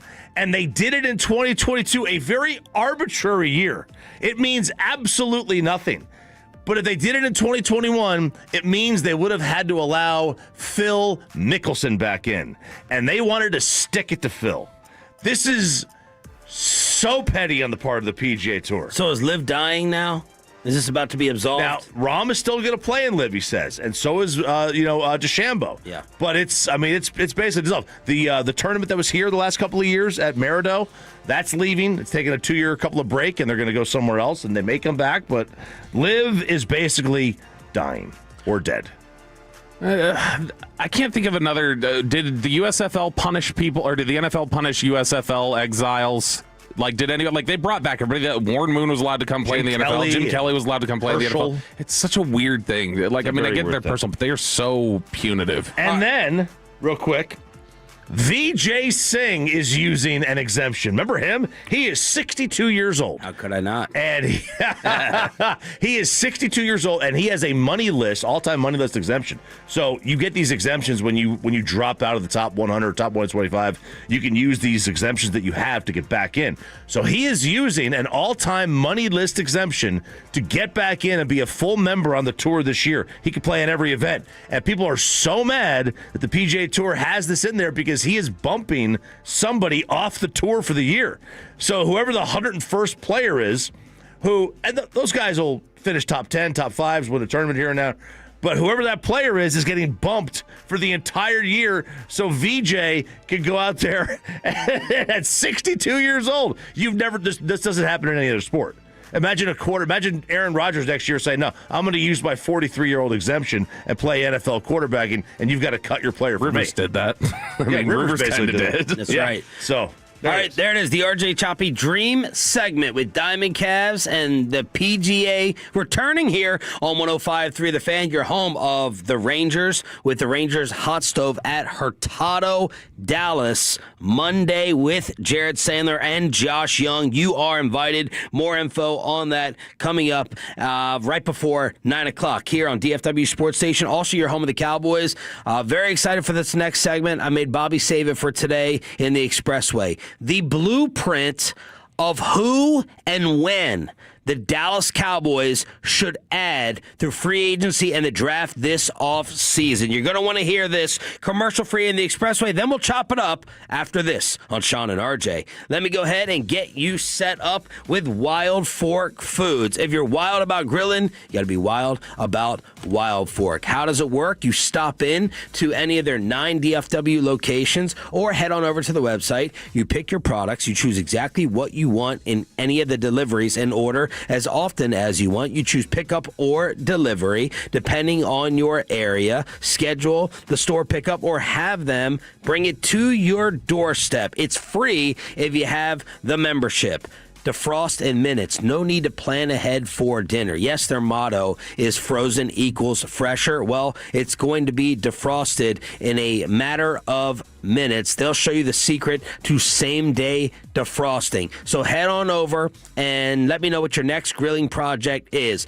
Like my boy Eric Chiafalo, he just got a smoker. He's like, what do I start off with? I kind of suggest a pork butt. You go ahead and you get a Boston butt, bone in preferably, and you just let that bad boy sit on there for 8 to 10 hours. It is really hard to mess up, and you have yourself a mountain of pulled pork afterwards. You can go with your brisket. You can go with your pork chops. You can go with your burgers for Peyton's Blackstone. You can go with your steaks. You can go with your bakery and desserts, fruits and veg, or your exotics. It's all at Wild Fork. Tell them Sean for the Fan sent you to Wild Fork and wildforkfoods.com. I'm Piera Palazzolo, VP of Digital Marketing.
evening, January 19th, with the Fan and the Rangers at Hurtado's Dallas. And it's back to Sean and RJ right here on 105.3 The Fan. It is the Expressway right now on The Fan, and it's brought to you by the On Time Experts. We are commercial free up until 8 o'clock. The big fella, John Isner, Dallas Stars diehard and sports lover, had John McEnroe on the pod. I think he tried to propose banning the TSA, like getting rid of the airport security. Yeah, that sounds safe. Controversial take. We'll ask Isner about it in the 8 to 9 o'clock hour here on Sean and RJ with Cowboys insider Bobby Belt. We got Peyton and Aiden running the Fan Camp, Twitch, and YouTube. In case you missed the NFL headlines, Mike Tomlin stepping away from the Pittsburgh Steelers, not planning to coach next year, and you would have to trade for him. So for any other team possibilities or names, he is under contract for the next 2 seasons. The Los Angeles Chargers blew out their offensive coordinator and offensive line coach, and so did the Philadelphia Eagles with Kevin Patullo. And the Commanders are interviewing Brian Flores for their defensive coordinator spot. Brian Flores has gotten the same amount of head coaching opportunities and interviews as Jason Garrett. Wow. Makes sense, yeah. I mean, obviously, why wouldn't that be the case? That somebody who's been in the booth and led, like, what was it? You remember they did the quarterback sneak on 3rd and 8? That was like the quintessential Giants Jason Garrett play where they did quarterback sneak on 3rd and 8 because they just wanted to get off the goal line and be able to punt. That makes sense then that you would give that guy an interview before Flores, who had just a suffocating defense. Point? Well, I said it would not surprise me that Flores is not hired. I can't advocate or defend Jason getting the same amount as Brian, but you know, I think Flores would have to go get hired by a hard ass, like someone like Tom Brady, who understood and was around as head coach. Because Brian Flores, also same tree, right, with the Belichick tree, and someone also pointed out that Mike Tomlin somehow does not have a tree. He doesn't have a coach's tree after 19 years. Someone threw that out on Twitter, and that kind of blew me away. It's kind of weird. Now that I mean, they definitely wouldn't have gotten an offensive coordinator hired anytime in the last 20 years. Right? Was Jaron their DC forever? I don't know. Yeah, that's. I mean, that seems kind of impossible. That wouldn't come off of his tree. Flores would be at that point, sort of technically. He was an advisor. I know, but they'll count you if you worked under him. They'll count you in those trees of not like you originated from there. Yeah. But they'll count you as like, oh yeah, you were. To me, you got to originate. Like Dan, you got to originate. Well, so like at that point, Ben Johnson would not be Dan Campbell, for instance, or like you'd start going back and all the Shanahan trees and different things like that. But Flores can rub you the wrong way. He could sue you as well. You know, a lot of people may not want to take that chance. Like, there are NFL teams still in his existing lawsuit. So it's not surprising to me. It may be messed up. It may be wrong. But Flores, like, why leave Minnesota for Washington unless they completely come over the top with the money? Yeah, and also don't forget this. I mean, regardless of whether you think Flores or Garrett is better, offensive guys are going to get more opportunities. Which the league is trending the opposite way of. Which I hate. Well, you can hate it, but you know, look at the playoffs right now. Maybe which way the league is going, but that's the update. And look, if he's interviewing in Washington, why is he not interviewing here? I know the answer, but I'm throwing it out. Yeah, no, I mean, I assume they would want to interview him at some point if he's going to go around and do interviews. I don't assume. I know that they do think highly of him. Okay, and so I would imagine that it would make sense to me that they would want to speak to him at some point. You're right. There's obviously complicating factors related to lawsuits and different things. He's also probably a little bit too rough and gruff for these guys. Like, it's still gotta go along with their social club and hangouts. Probably, yeah. So it's probably a little. But like, I mean, Rex, if you took 20% of Rex Ryan's goofiness and gave that 20% to Brian Flores, you'd have the perfect candidate here. Flores a little too rough around the edges for the Joneses, I believe. Yeah, too expensive too. But I mean, also like if Dan Quinn is looking at bringing him in and things like, yeah, that's my guy. Like, Shoddy's whole philosophy is, in a lot of ways, Shoddy is like offensive Dan Quinn, like in terms of like the culture and like this is what we want and these are the personalities we want. So if Dan Quinn thinks they could, we can absolutely house that here in what we're doing. I would think Shoddy would have similar standards of like, oh yeah, if we can fit that into what we do. Yeah, I have no doubt that Shoddy does. Yeah, well, he's making the hire. He's making the hire. So no, I don't know. I wouldn't be surprised if he gets the Steelers job, though. Head coach. Flores, yeah. Because, I mean, that would... He was there. When the rest of the league backed off and was like, nuh-uh, we're not hiring that guy right now, Mike Tomlin brought him into Pittsburgh, and they were happy to have him there, and everybody seemed to really like him. All right, Bobby, unleash the Bobby Belt blueprint for the Cowboys offseason. So there have been a couple different ways that we've looked at how do you approach this offseason? They've got 2 first-round picks, and then they have no others in the top 100, at least currently. They could always trade back and stack up capital, obviously. But they've got, realistically, when you pick somebody in the top 100, you're expecting that if you needed them to as a rookie, right? I'm getting everybody's pulse here. If you needed them to as a rookie, 3rd round is like the cutoff of what you reasonably would think maybe they could start for you this year. Absolutely. Mm-hmm. Behind that, 4th or later, when it happens every now and then, but you don't generally think like, well, we can always plug with this 5th rounder. And Except for maybe a running back. Yeah, running back's one where you can be a little bit different. Yeah, it worked out so well with Jayden Blue. Yeah, the one running back who couldn't just jump in and play right away. Yeah. But knowing that, it's like, all right, well, you need... As you look at the landscape of just the defense, let's say just re-sign your people, run it back with the offense. If you look at just your defense, given the guys you have out of contract right now, you probably need 3 starting caliber edge rushers. You need 2 starting caliber linebackers. You need, and this is bare minimum, 1 starting caliber corner, 1 starting caliber safety. Bare minimum. Bare. And that's only if you go... Why do I need 3 edge rushers? Because if I have Clowney and Ezraku. Because Clowney's an unrestricted free agent. So if you re-signed him, that would be one of your 3. Okay. So that would count. You get Ezraku, Clowney, and then you need backups for them to rotate because of how heavy they do rotations. Yep. So at corner, that would be...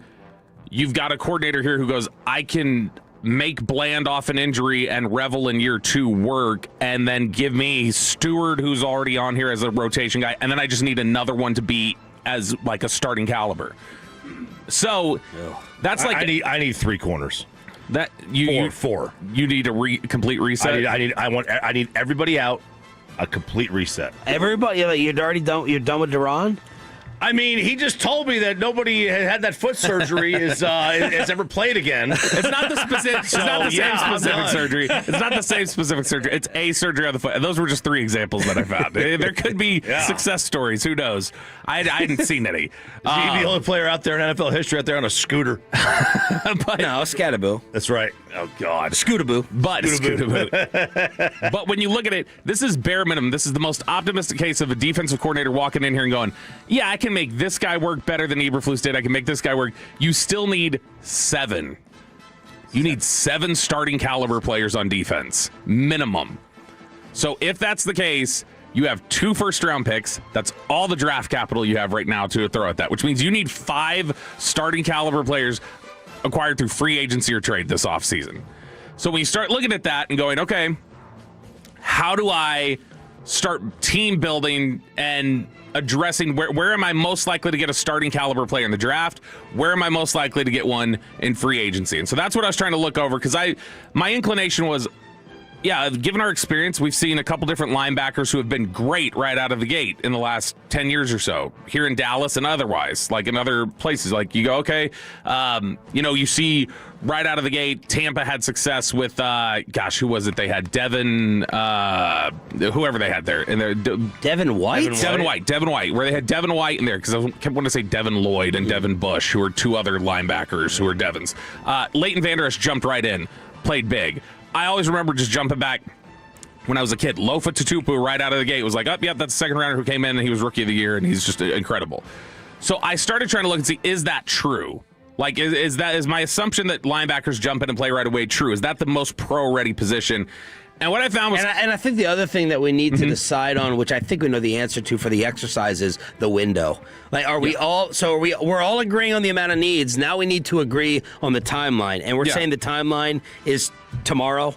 Yeah, with the Dak window? Yeah, they need to win now. Okay. Yeah, I think that everybody would say... Dak, Quinnen, Jerry... You're right. If you're not win now, if you're kind of like, we can kind of be in a rebuild period for a little bit, then you're clearly not stacking these priorities like this. All right. So I took a look, and there's no easy way to just go pro ready with a lot of these positions. There's no way to check how many assignments they busted. There's no way to check necessarily statistics. Like, I mean, somebody could have 0 interceptions and be a really good starter as a rookie, and somebody could have 5 interceptions and be a bad starter as a rookie. Derek Ross here in Dallas years ago had 5 interceptions as a rookie, and Bill Parcells cut him the next year in training camp and referred to him as a street corner instead of a cornerback. He was a street corner. And so I was taking a look at this, and so the way that I was trying to measure 100 picks in the last 5 years who have played 60% or more of their snaps. The lowest rate is defensive tackle. 2% of defensive tackles taken in the top 100 have played 60% of the snaps. The next is linebacker, which I thought was going to be higher up the list. 6% of the top 100 picks at linebacker have played that much. 10% of edge rushers, a flat 10%, have played that much. 10.8% of cornerbacks, and then significantly above everything else, 17% of safeties taken in the top 100 have ended up playing 60% or more of the playoff team's snaps.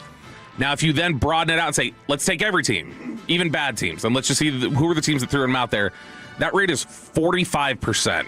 45% of the top 100 safeties are plugged in immediately to play as basically full-time players for teams.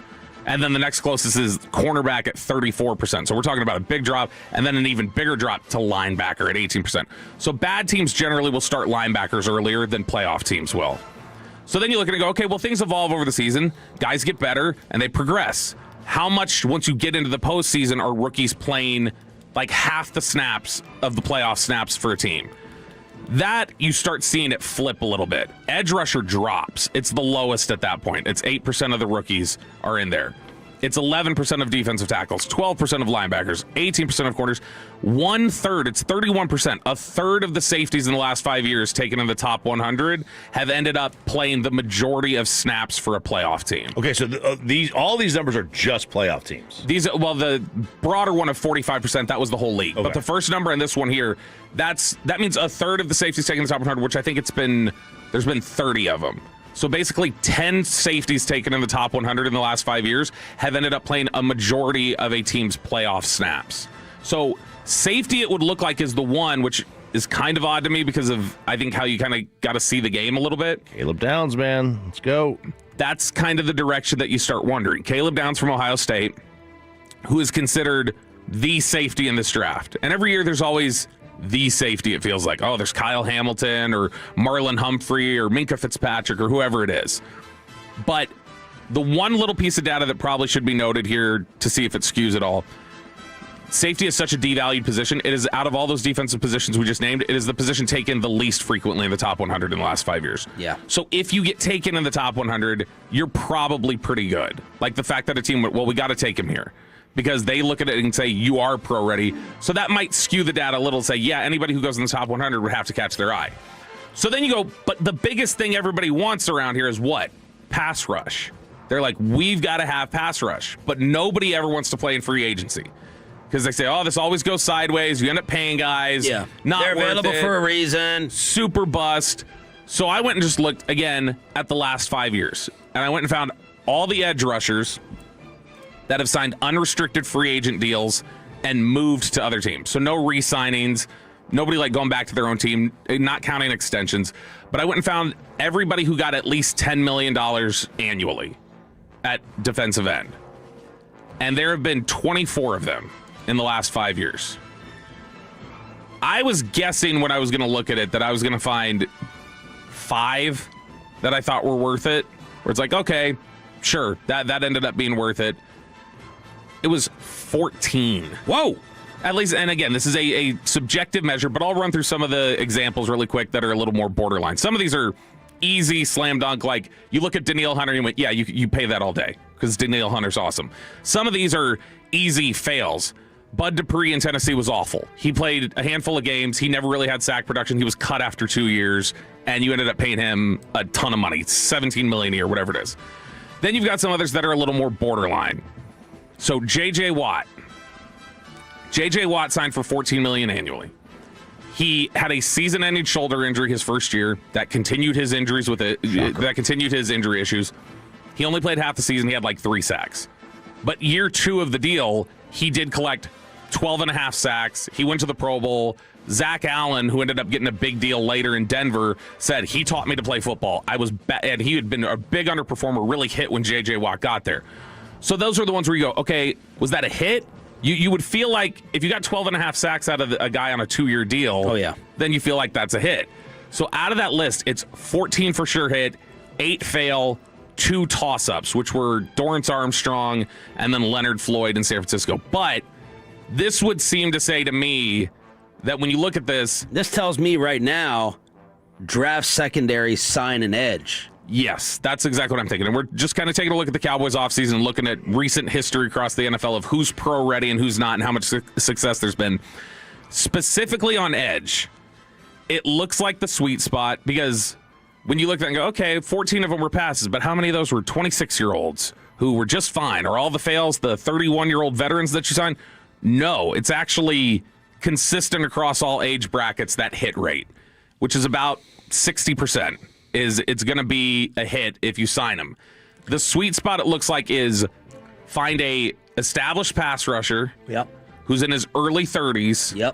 And when they hit their early 30s, almost uniform, all of them alternate years before they get into full decline. They alternate every other year of health and production. So you were out when I'd kind of forgotten about this guy's status because I know that you, despite needing 7 defensive players, want to recklessly go and trade for Max Crosby. And I said, and I actually got this from Mike Tannenbaum, who hopefully we see at the Combine in Indy if we get the green light to go. Why not just sign Hendrickson? Broadus texted me and said, you better check on some injury history there. But with every caveat you just gave, that kind of fits what I'm thinking. Like, forget about giving up. Obviously, Crosby's better than Hendrickson. Everyone loves Max Crosby as a person and a player, but I'm not giving up those picks. Why not just sign Trey Hendrickson? So I'm not opposed to kicking around the idea, and I'm talking about over trading for Crosby. So the first 2 years, bleeding into the third of Trey Hendrickson's career, he was an injury nightmare. He had, and in fact, first 2 seasons of his career, he had 2 sacks. That was it. And then he had 4.5 in year 3. Boom, pops for 13.5 in a contract year. And then everybody's like, well, is he just is he Albert Hainsworth? What is this? Well, then he goes to Cincinnati, he gets 14 sacks, and they go to the Super Bowl. And then it's 8, 17.5, 17.5. Last year at 31 years old, he got hurt again. Yeah. But he had played in 15 games every year since 2020 until last year. Yeah, and so it was a good trend. The question that you would have then and what you need to investigate is, okay, but is this the return of the guy that was getting hurt early?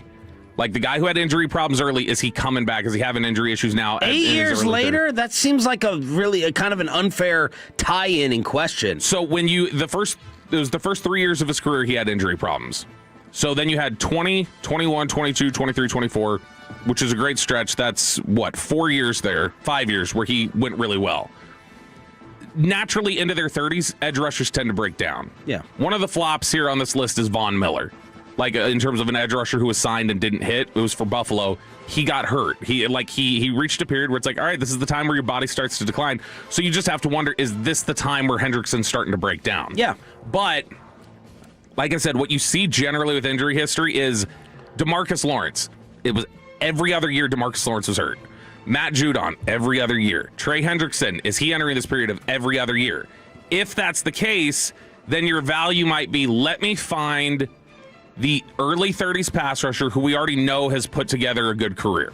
Like we've seen, there's no questions about, is this guy any good? The question will be, can he stay healthy, and is he not going to start his decline here? So safety draft, edge sign for this Cowboys offseason, and our secondary draft. Secondary. And where are we putting linebacker? You said 6% of playoff teams had linebackers playing.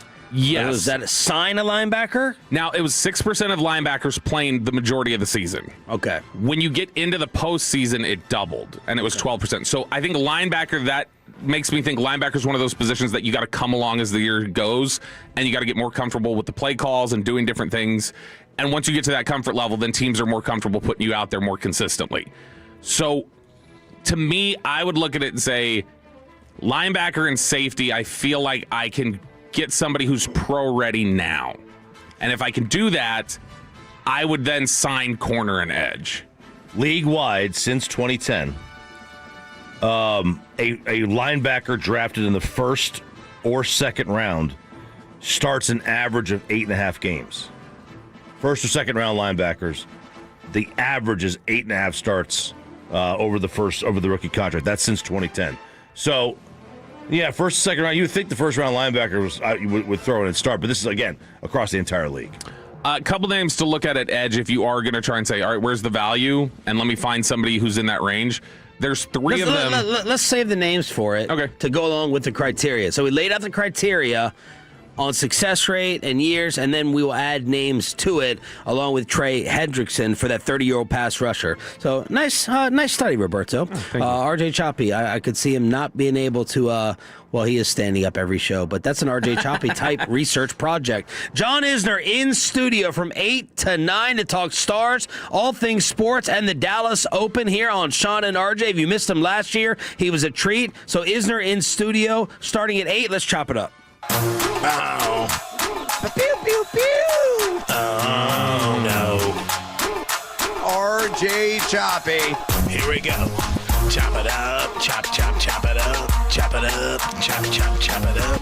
Chop it up. Chop, chop, chop it up. Chop it up. Come on. Chop, chop.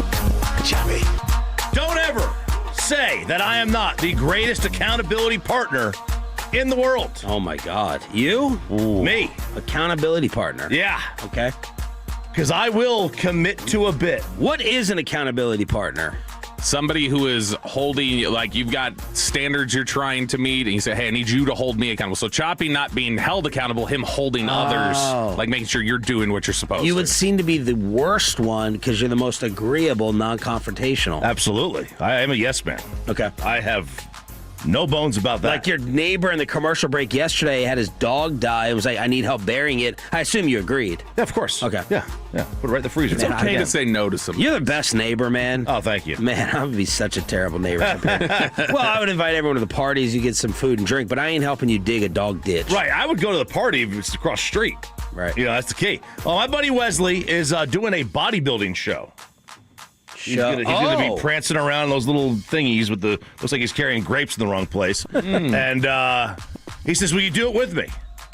And I said, "Well, no, I'm not getting on stage." He goes, "To do the diet." I said, "Yeah, sure, I'll do the diet with you." We started yesterday. Oh. And let me tell you something. I am not prepared for this. Yeah, you just had bacon, egg, and cheese burrito. Nothing wrong with that. High in protein, baby. And I'm allowed now because I can have carbs. But let me read you the meals that I have to have per day. 1, 2, 3, 4, 5, 6, 7 meals a day. 7. So, meal 1 is a protein shake and an ounce of almonds. I couldn't find almonds yesterday. I need to find almonds. I went to Sam's, and they're all salted. No salt. Okay. Meal 2, 2 hours later, another protein shake and more almonds. Okay. We're 0 for 2. We're 0 for almonds. We're 0 for almonds. We're 0 for almonds. Then, an hour later, 6 eggs, another protein shake, and a cup and a half of oatmeal. I hate oatmeal. Help me out with a substitution for oatmeal. So where's your 6 eggs in here? I'm gonna get those when I get home. Okay. All right. Then 90 minutes later, 8 ounces of chicken, a baked potato, and a cup of vegetables. Guys, we're at 1 o'clock. Man. Okay. Yeah.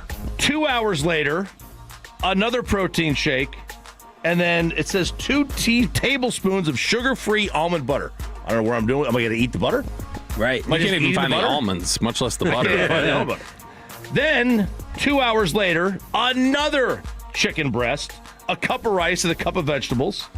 And then 3 hours after that, 6 more eggs and another chicken breast. Wow. I had 3 chicken breasts yesterday. I had 12 eggs yesterday. there's no way I could keep up with this. And what working out is mixed in? And I'm just doing my regular work. I'm not changing anything. I'm just doing the diet with him. Okay. My workouts. And he lives how close to you? He lives in Oklahoma. So is this the? We're gonna be in Los Hombres. We're gonna FaceTime every day. I'm gonna be like, okay, now turn and show me the glutes. Turn side mirror. Now, and this includes no alcohol. No alcohol. Yeah, no alcohol. And you're not going to drink on weekends. No alcohol. Why? And I'm working out. Like who's going to hold you accountable? Who's going to be your accountable? Is Sarah going to do this diet with you? There is little to no chance that she does this diet with me. Okay. So you're going to eat separate meals now because you do everything together, and she does the cooking. She does. So the cooking. now you're each going to cook separately. Well, see, I did find a hack. So I went to Sam's and I bought. They have a tray of like 10 pre-cooked chicken breasts, or just plain. Okay. So I'm already halfway through these things. Dang near. I had 3 of them yesterday. So I'm doing my regular workout after the show. But I gotta up my. I'm not. She's not gonna let you eat all these separate meals. She's gonna eat her own separate dinner, make her own fish, make her own stuff. I guess. Yeah. I mean, I don't know. I really. When's this end? Does this last into next week? Today. It kind of ended. He didn't get home then. I don't know that it started. Maybe I'll start on Monday. What is this? This is is the target? Is this one of these 200 grams of protein target diets? I would assume so. Yeah. That sounds like he's trying to, which is because he's a ton. He's trying to get down in weight. He wants to get to 4% body fat. I'm like, well, that's not happening. Yeah. I'm just looking at. Yeah, I'll get down maybe 10, 15 pounds. Okay. Because I'm not going to do all. I can't do this whole thing. Right. This is an ungodly amount of food. Yeah. This is absurd. This is 7 meals a day. The amount of shopping. The amount of money that I would blow through. Yeah. Just eating this. Anyway. That's good. And then, as the fan text is saying, nuclear farts. Oh, gonna yeah. happen. 12 eggs a day. 15. Dude, Monday was awful. And he had his rudest, longest, loudest one next to me in 15 years on Monday. I heard one this morning. He did not care about it. Right before we started, I heard him. I didn't smell anything, but Monday I smelled it. It was my father-in-law was dying laughing. And I said, you need to check the back of your leg. It was not funny. All right, chopping it up. Hit me up with the fan text. Let me know if I can actually follow through on this thing. I doubt I'll be able to. Right. Does your girl... I love that the guy who's doing it with is in another state. Another state. Yeah. They're not neighbors. He's fine. No, he's not even in close Oklahoma. Yeah. All right. Doesn't he come down here that's a lot, local though? He's in Tulsa. Good point. Yeah. Oklahoma's local, but not Tulsa. Tulsa's far. Tulsa ain't local. He's dang near Arkansas. Does your girl giggle during relations? No. Okay. Sometimes. Well, if she does, it's not you. Well, it might be, but it's not always you. A new study reveals that some women, a slew of physical and emotional responses that are uncontrollable, including laughter, headaches, tears, nosebleeds, and hallucinations. Let's check into nosebleeds, please, on this research. Well, I bet that would make it more fun. Yeah. How you get to the nosebleed. This is the first study to characterize what these phenomena. They are called pleasure-adjacent symptoms. And it's normalizing the spectrum of responses. They need to know if they have uncontrollable episodes of laughter every time that they are not alone. Yeah, now that you describe it, I would not qualify for this category. In my case, it could be like an accident that happens or like something falls. Or, if the TV's on in the background, a joke that we had made 2 days prior, a word you hear it, that's used, and you just TV. You kind of break down and laugh in the middle. But no, not when it's serious, just random laughs in the middle. Yeah. Which I still haven't gotten the clearance, by the way, that I talked about last week or 2 weeks ago. The clearance I was looking for. You give me a fake response. You don't know what I'm trying to remember the snip clearance of her on her end. Yeah. I'm still waiting for that. Oh, really? Yeah. Okay. All right. Yeah, but facial pain, itching, tingling, sneezing. More paternity, baby. Sneezing, you can't do that. Sneezing's involuntary. Yeah. That's an No, involuntary. sneezing is. I've never heard. No. It's never happened, but Yeah. 2% with ear pain. I don't know. Sadness, hallucinations, crying. If a girl cries during that, that's Matt Khalil. That ends it, right? That's got to end it. Yeah, it's over. That you got to end the moment. It's chopping it up here on 105.3 The Fan. Do not take a Waymo. Have you guys taken a Waymo? I have no idea what that is. Know what that is. That's the self-driving Uber. I want to so bad. Are they available here? I don't. So it's maybe. I know in California. UTA, I don't know if it was Waymo, but UTA had some sort of self-driving like test pilot program for students last year, I think, but I don't know if it was that. Aiden's put this up in the fan cam. This is in Phoenix. This is a Waymo that decided. So in Phoenix, if you notice, like in the middle of the street, they have the right lane, the left lane, and then the middle is where the train goes. Well, a Waymo decided that it was a good idea to turn onto the train tracks. And the guy was like, here's the train. Yeah. I'm jumping out of this vehicle. So if this Waymo, it's a Tesla? Not always a Tesla. Like if it's, can I sue the company if this happens to me and I get like hit? Yeah, I would assume so. Okay, because my dad has a Tesla. He's 90, and he says, yeah, it works about like 95% of the time, but it'll miss a turn. It'll take me a wrong way here and there. Mm-hmm. You know, is that enough to? If we're in San Fran, and these are available at what time do we go on air? 3:30. 4. Back in the day. Now we go on at 4 a.m. Oh, that's right. Nice. Thanks, me. If it's available, the only thing, 3:40 in the morning in the freezing cold out there, would you get one? Drops you in the wrong spot. Bobby's saying no. I don't care about the wrong spot. Well, the tenderloin, but I don't want to go down the wrong way. Right. I don't want to run into something. No, You're Mr. AI, technology. Yeah, so trust. I know its limitations. You guys should be concerned that I'm saying absolutely not. There's no way I would get into This is that. I need a person. Really? There was that story that was thrown in my email a couple weeks ago. Like they're trying to now say like, hey, these self-landing planes now. Look, these are getting pretty safe. We need to try these out. No, not getting on any of those. Pepe, you would? I would do it. I would just try it just to try it, but A short trip. Yeah, very short. Can't go longer than 10 minutes. I wonder if they're limited on how far they can go. Oh yeah, I'm sure. It's battery operated, right? So it would have. Yeah. You have to. There's a. But I just mean like from the trust of it. Like, could I take an hour-long trip? And then it's going to come back. This Austin. Austin, They have the issues of the Austin self-driving cars. They will drop you off in the middle of an intersection a lot. Like they just don't recognize where the curb is, and it's like, yeah, just turning around in the parking lot doing circles. All right, chopping it up here, Hump Day edition, commercial free in the expressway. Let's surprise tennis beast John Isner with NFL power rankings. Let's see if he can complete the task. 1 through 5, 5 through 1. This is almost impossible. We need your remaining NFL power rankings with John Isner in studio for the next hour after this. After we get you over to QC Kinetics,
O'clock hour, Hump Day edition, here on Sean and RJ. It's DFW Sports Station 105.3 The Fan, your home of the Cowboys and Rangers. We're going to be very unfair to tennis great John Isner, who is heading up the Dallas Open February 7th through 15th at the Ford Center at the Star in Frisco. Tickets available, dallasopen.com. John McEnroe, Andy Roddick, John Isner amongst some of the players participating, and we'll throw John right into the NFL mix with our power rankings, our playoff power rankings. This is basically impossible for me. 1 through 5, 5 through 1 on the Franklin Frankel Injury Attorney text line at 877-881-1053, 877-881-1053. Tough for you? It was tough for me because I was like, everything changed from last week. Like, so many things that I had changed from last week. Oh, my God, he's tall. Again, I just forget about that. Everything changed from last week, so I wasn't really sure exactly where to start. Okay, we're going to go 5 through 1. We're going to throw John into the mix unfairly. We know he's a sports and football fan. So, John, while you're getting set up, Cam Newton fan. 1 through 5 of the NFL teams left that have the capability to win it all. It's your power rankings. Okay. It's your power rankings left of the NFL teams, all right? You want a pen? No, I don't need a pen. Oh! Oh, we went to Georgia. We're going to go around the room. I feel like the capability of making the Super Bowl. That's the question. Winning it, okay. Capability of winning it. We're going to go 5 through 1. I feel like I'm a little public with this, but for me, number 1 is Buffalo. Okay. Number 2 is Seattle. Okay. Number 3 is Houston. 4 is San Francisco. Ooh. And 5. I'm not sold on the Rams. It's the Rams. It's 5. Stafford, right? No, I love Stafford. I'm a Panthers guy through and through. So they've sounds like you love Stafford. They've just, I mean, he's ridiculous. Like, they've just been slogging through these games lately, and and they needed a 2-minute drill comeback over the Panthers to advance. So he did that without needing a reminder of the teams, no computer, no pen and paper. Yeah. So let's just go around the room 5 through 1, and John, you object to what you think are the dumbest opinions. By the way, last week, you had the Rams 1, Seattle 2, New England 3, Jacksonville 4, and Denver 5. Okay. Bobby, you had the Rams 1, Seattle 2, Buffalo 3, New England 4, Houston 5. 5-0. Peyton, you had Seattle 1. Oh, that was dumb. New England 2, Jacksonville 3, the Rams 4, and Denver 5. And I had Jacksonville 1, Rams 2, Seattle 3, New England 4, and Denver 5. Jacksonville 1? Yeah, it was I mean, that was the sharp play in that game. I'm a sharp. Yeah, you're a sharp. Well, I don't know about that. I move lines, baby. I mean, dog to a faith. My thing with Buffalo is, I don't know. I feel like Josh Allen is. No one's respecting the Denver Broncos. By the way, they have that going for them. I don't know, man. Did you say Sean they should? Payton? No. I'm with you. I think Buffalo's going to win, but Sean Payton off of essentially a bye week to getting to prepare.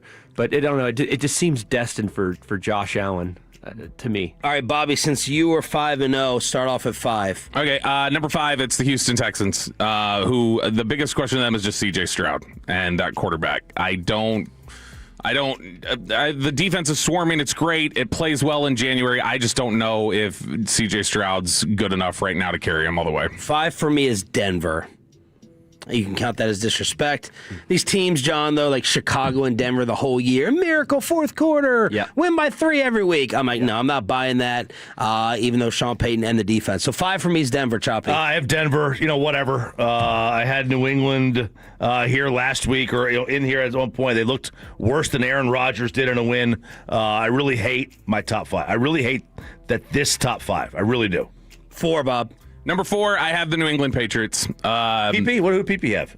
Oh, yeah. The Patriots. I dropped them 3 spots. They weren't impressive against the Chargers at all. And they haven't played well at home in Foxborough all season long. And I'm afraid their season might come to an end against the Texans. Number 4 is the Patriots. Again, I don't know about the sustainability of that football team going into January. They feel like they're a year early. I'll go Buffalo 4. It feels like it's just Josh or nothing. Like, he's going to have to run around, be superhuman against Denver. Yeah. He's going to have to make the plays that he did last week. He took a beating. He's obviously Superman out there. John Wayne, as Choppy calls him, but the rest of their team, you're relying on Brandon Cooks for the big plays. It's scary, but Buffalo 4. I have the Rams 4. That was an embarrassing win over Carolina. Sorry, it was embarrassing. They should be ashamed.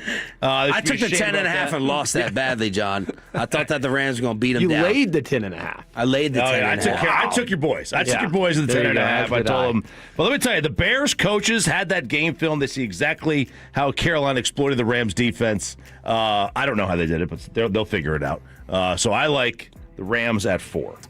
This is a shift for me. Oh, yeah, go ahead, Peyton. The Bears 4 for me. I haven't been high on the Bears all season long. Haven't been a fan of them, but I mean, impressive comeback win at home against the Packers. Caleb Williams made the throws when the season was on the line, and they'll need all those throws against the Rams in a tough one.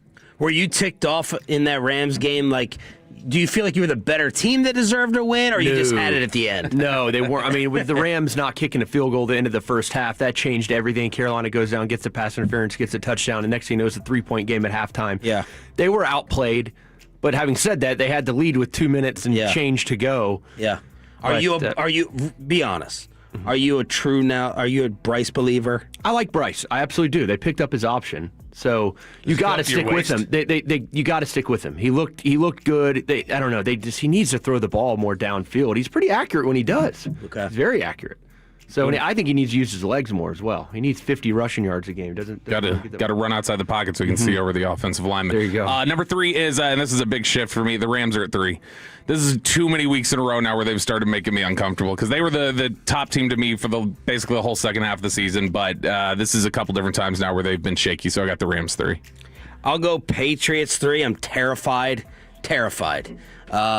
I thought they could have lost Sunday night in that first half till they pulled away. Still, that playoff, postseason experience is a big question mark. But I'll go New England 3. I left New England out of my top 5. Wow, I did. I was not impressed. Not impressed. I've got Seattle here.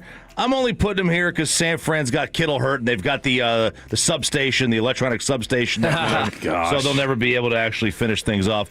If he was healthy, I'd have San Fran here, and I picked San Fran to win outright. But give me Seattle at 3. I got the Bills 3. I mean, they weren't in my top 5 last week, or probably the week before, but very impressive winning against the Jags with Josh Allen doing what he did against a great defense that Jacksonville had all season long. And I don't know if the Broncos have enough offensive power to keep up with the Bills this weekend, so I have the Bills at 3. Buffalo Bills at number 2.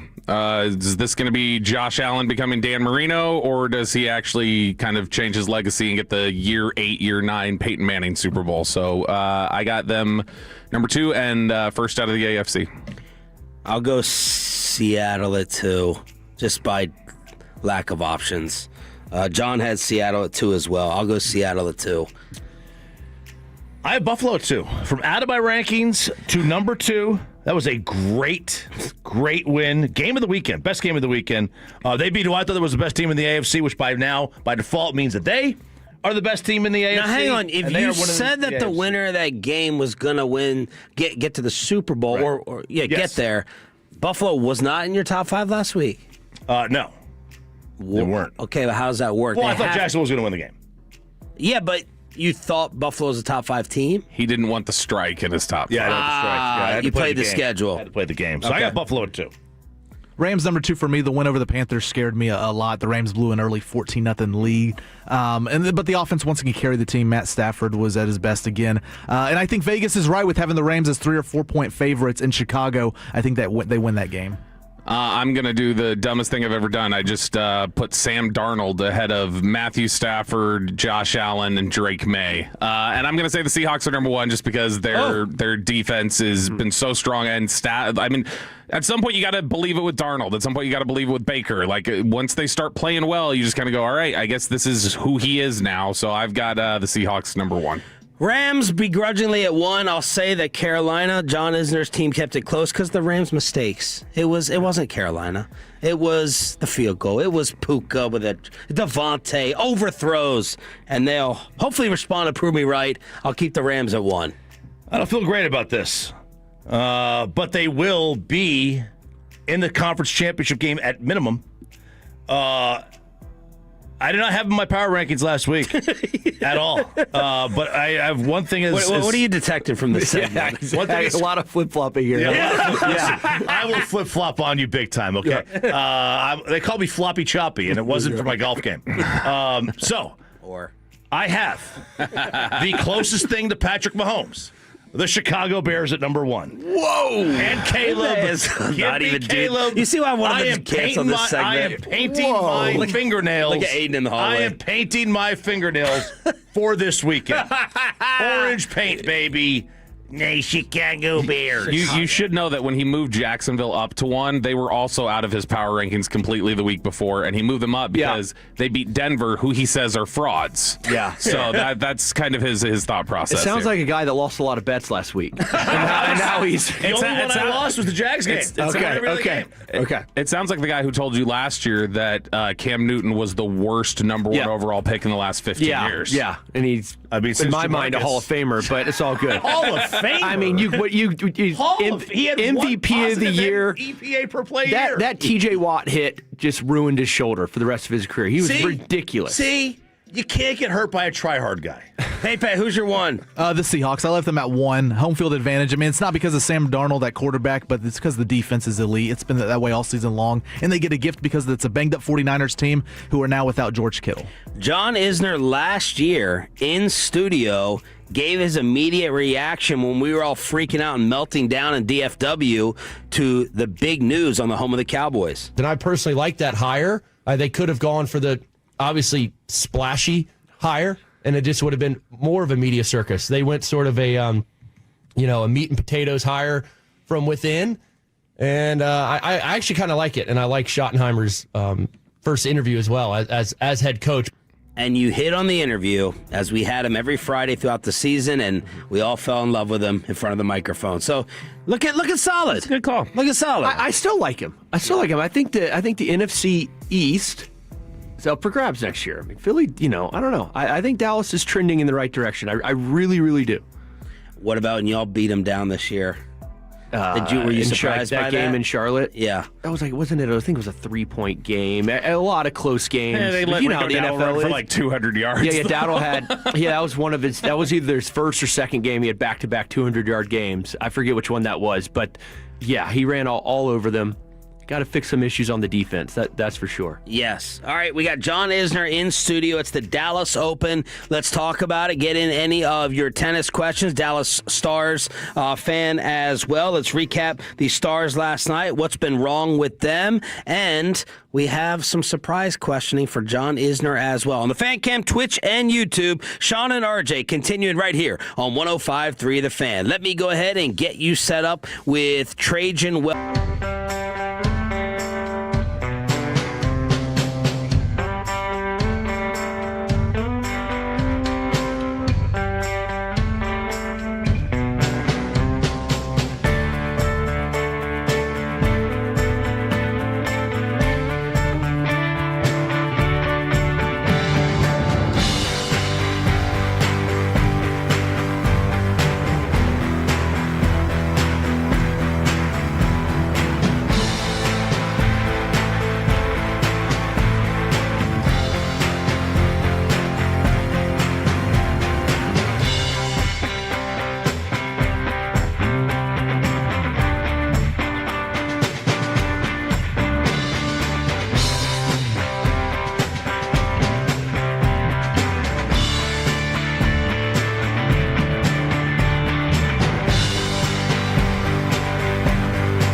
segment here brought to you by the personal injury lawyers Frankel and Frankel. If you've been injured in a car or truck ride, call Frankel first, 214 or 817-333-3333. With Frankel and Frankel, there's never an out-of-pocket cost. They only get paid when you win. Frankel and Frankel, the go-to car and truck attorneys in Dallas. Winder shot, tipped. Left him back to the goal. Seneca takes it out. He scores! Patrick Seneca, the rookie, finds the cash, and the Ducks have a 2-0 lead. And the overall struggles continue for your Dallas Stars. Anaheim snaps a 9-game win streak, and 3-1 may have been a little bit deceiving in terms of how close it was. It's Sean and RJ here on 105.3 The Fan with our buddy John Isner to talk about the Dallas Open, but let's talk a little Stars first because you're diehard hockey. What the hell, man? What's been going on? It's overblown. It's overblown. They're not going to win the division, right? Everyone knows that. It looks like they're on a collision course with Minnesota in the first round. Okay, let's try to get the 2 seed in the Central and then go from there. It's a long season.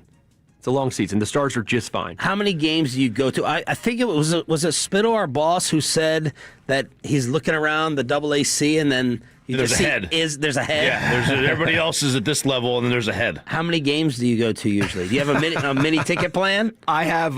Lucky enough, my father-in-law has great tickets, so I mooch off of him. I've been to 7 games this year. Oh, yeah. I mean, I live super close, to American Airlines. I mean, I try to take, the afternoon games. If I'm in town, I go for sure, and I take my kids. I mean, those are the perfect games to take the young ones to. Do they want to play? My son has skated. He's doing a lot of stuff. It's on break right now because he's playing. My oldest boy, he's playing 4 sports right now, so it's that's good. Yeah. Isolated. Yeah, he's playing tennis, basketball, flag football, little soccer. I mean, he's doing everything. How high is the tennis burnout rate? Very high. Yeah. I wasn't going to be any great college player or anything, but I was state champion. State doubles, mixed doubles. tennis. Oh, mixed doubles. Yeah. Brooke, congratulations. Yeah, that's huge. That's huge. You must have had a good partner. The variance always lies with your female partner in mixed doubles. So congrats. What the article say? That she had a really strong serve? Yeah, I gotta find that. I had a finesse game. All right, I was all about touch and drop shots and lobs and all that stuff. But screw you, John. The burnout factor though is high, right? Because it's just you have to have personalized lessons and all that. It's tough. It's just like any youth sport, though. I've come to realize that hockey might be the craziest of all. I mean, especially like youth hockey here in Dallas. I mean, there's not much. It's hard to get ice time, and you got to specialize in hockey at a really, really young age. You just need that ice time. It's not so much, in my mind, the case in tennis because I think I proved that out. I wasn't all tennis all the time from 6 years old all the way up till when I retired. That wasn't the case at all. But tennis burnout is real. You see kids that leave their home confines at 14 years old, really potentially good tennis players. They move down to Florida at a tennis academy and they're practicing 5 hours a day and doing fitness for an hour, 5-6 days a week at 14 years old. That's unhealthy in my opinion. Go ahead. Is tennis a sport you could take off time in basketball, football, baseball and golf. You take time off, you're done. You're falling behind. It's a learned skill. Is tennis? More like that. It is more like that. It's a learned skill, sort of like golf. You need those reps. You need a lot of reps. Who was a psycho worker when you were on tour? You're all right, we all work hard, we all have to maintain, but this person's a nut in terms of the work. It's probably Djokovic. He's a perfectionist. Everything has to be perfect. He can't finish a practice until he hits that perfect shot. Right. If his practice time at a tournament, if he's gone over 5 minutes and the next person is trying to use the court, no one would bump Djokovic off because he's got to try to hit that perfect shot to end his practice. Wow. So, I mean, it's a lot. All the guys work hard. Rafa was just a physical beast, right? But I don't know that he was a perfectionist. Well, that's not true. We've seen him do the water bottle thing, right? I mean, I haven't seen that. On the sidelines, the water bottles, when he's changing ins, have to be absolutely perfect. He's got a lot of OCD tendencies. Line him up? Yes, before he goes takes on the other side. Yeah, it's So his physical training was crazier than everyone else. Versus just hitting balls. I would say so, and just the pace of his ball in practice was bigger than everyone else. If you can compare those three to each other. Like Roger was an extremely hard worker. No one just ever really saw it. He did all that work away from tournaments. And then when he got to a tournament, he was all relaxed all the time, just going through the motion because the hay was in the barn already at that point, right? So he's just getting ready for his match. But Rafa, in between matches on his off days at tournaments, is hitting the ball just as hard as you've ever seen, whereas Federer is just kind of smoothing it around and just sort of staying fluid like that. Is tennis today, John Isner in studio, is everyone just hitting it way harder than 10 years ago, 15 years ago, like baseball pitchers, right? Everyone now, you throw 90, Choppy calls it not 92, it's 90 poo. You can't throw 92. Is it like that in tennis with serves and ground strokes? No, I don't think the pace of ball is that much different. Maybe a little bit. You see someone like Alcaraz, like the pace of his forehand is just otherworldly. Like, not many players have that. The main difference from right now, from 15, 20 years ago, is the movement of these players, the physicality of them on the court, how well they move out of the corners on the court hasn't been like that for a long time now. The players at the top of the game, they all move so well, and the best two movers in the world are ranked 1 and 2. Which one? I was going to go there. Is Alcaraz your top or a center? For me, it's center. I think he's slightly better. He finished just behind Alcaraz at the end of the year, number 2, but he also missed 3 months. Remember, he had that suspension. He missed 3 months. He missed 3 Master Series events. I mean, he missed some big tournaments. He only finished 500 points behind Alcaraz. Having said that, they got a great little rivalry going. I feel like Alcaraz knows that Sinner might be just a little better than him right now, so he's working on that to try to stay number 1 in the world. But Sinner has proven he's the best hard court player in the world for sure. Alcaraz is probably a tick better on clay, and then Sinner won Wimbledon last year. But they split the Grand Slams last year. Nothing Major is the podcast with John Isner here in studio for the hour on Sean and RJ. How did you guys cover and how seriously did you take the battle of the sexes? That's funny you mentioned that. We recorded a couple weeks ago and we didn't cover it. It was sort of a kind of a mistake on our end. Yeah, I wasn't in your headlines. I wasn't a huge fan of that event, but we did cover it just yesterday, actually. Or no, 2 days ago, on Monday. We didn't cover it that much. We're kind of indifferent on it. Didn't love it, didn't totally hate it. It got a lot of like horrible press for some reason. I don't think it deserves that, and I think it needed to be lauded either. Well, we apply this to all the other sports, right? Particularly like basketball. What other sport do you think we do it? In basketball, probably. Like taking on a high school team or taking on, could she play soccer for 10 or 15 minutes? And I guess the question was, were you going to take this? How serious were you going to take it, or was it going to be a joke? And the court looked goofy. Well, her side of the court was they shrunk it. So like Kyrgios had a smaller, court to hit against. So that was in their mind. That's how they're going to even the playing field. It was a little goofy, a little gimmicky. Who's the number 1 ranked female player right now? Sabalenka. What ranked male?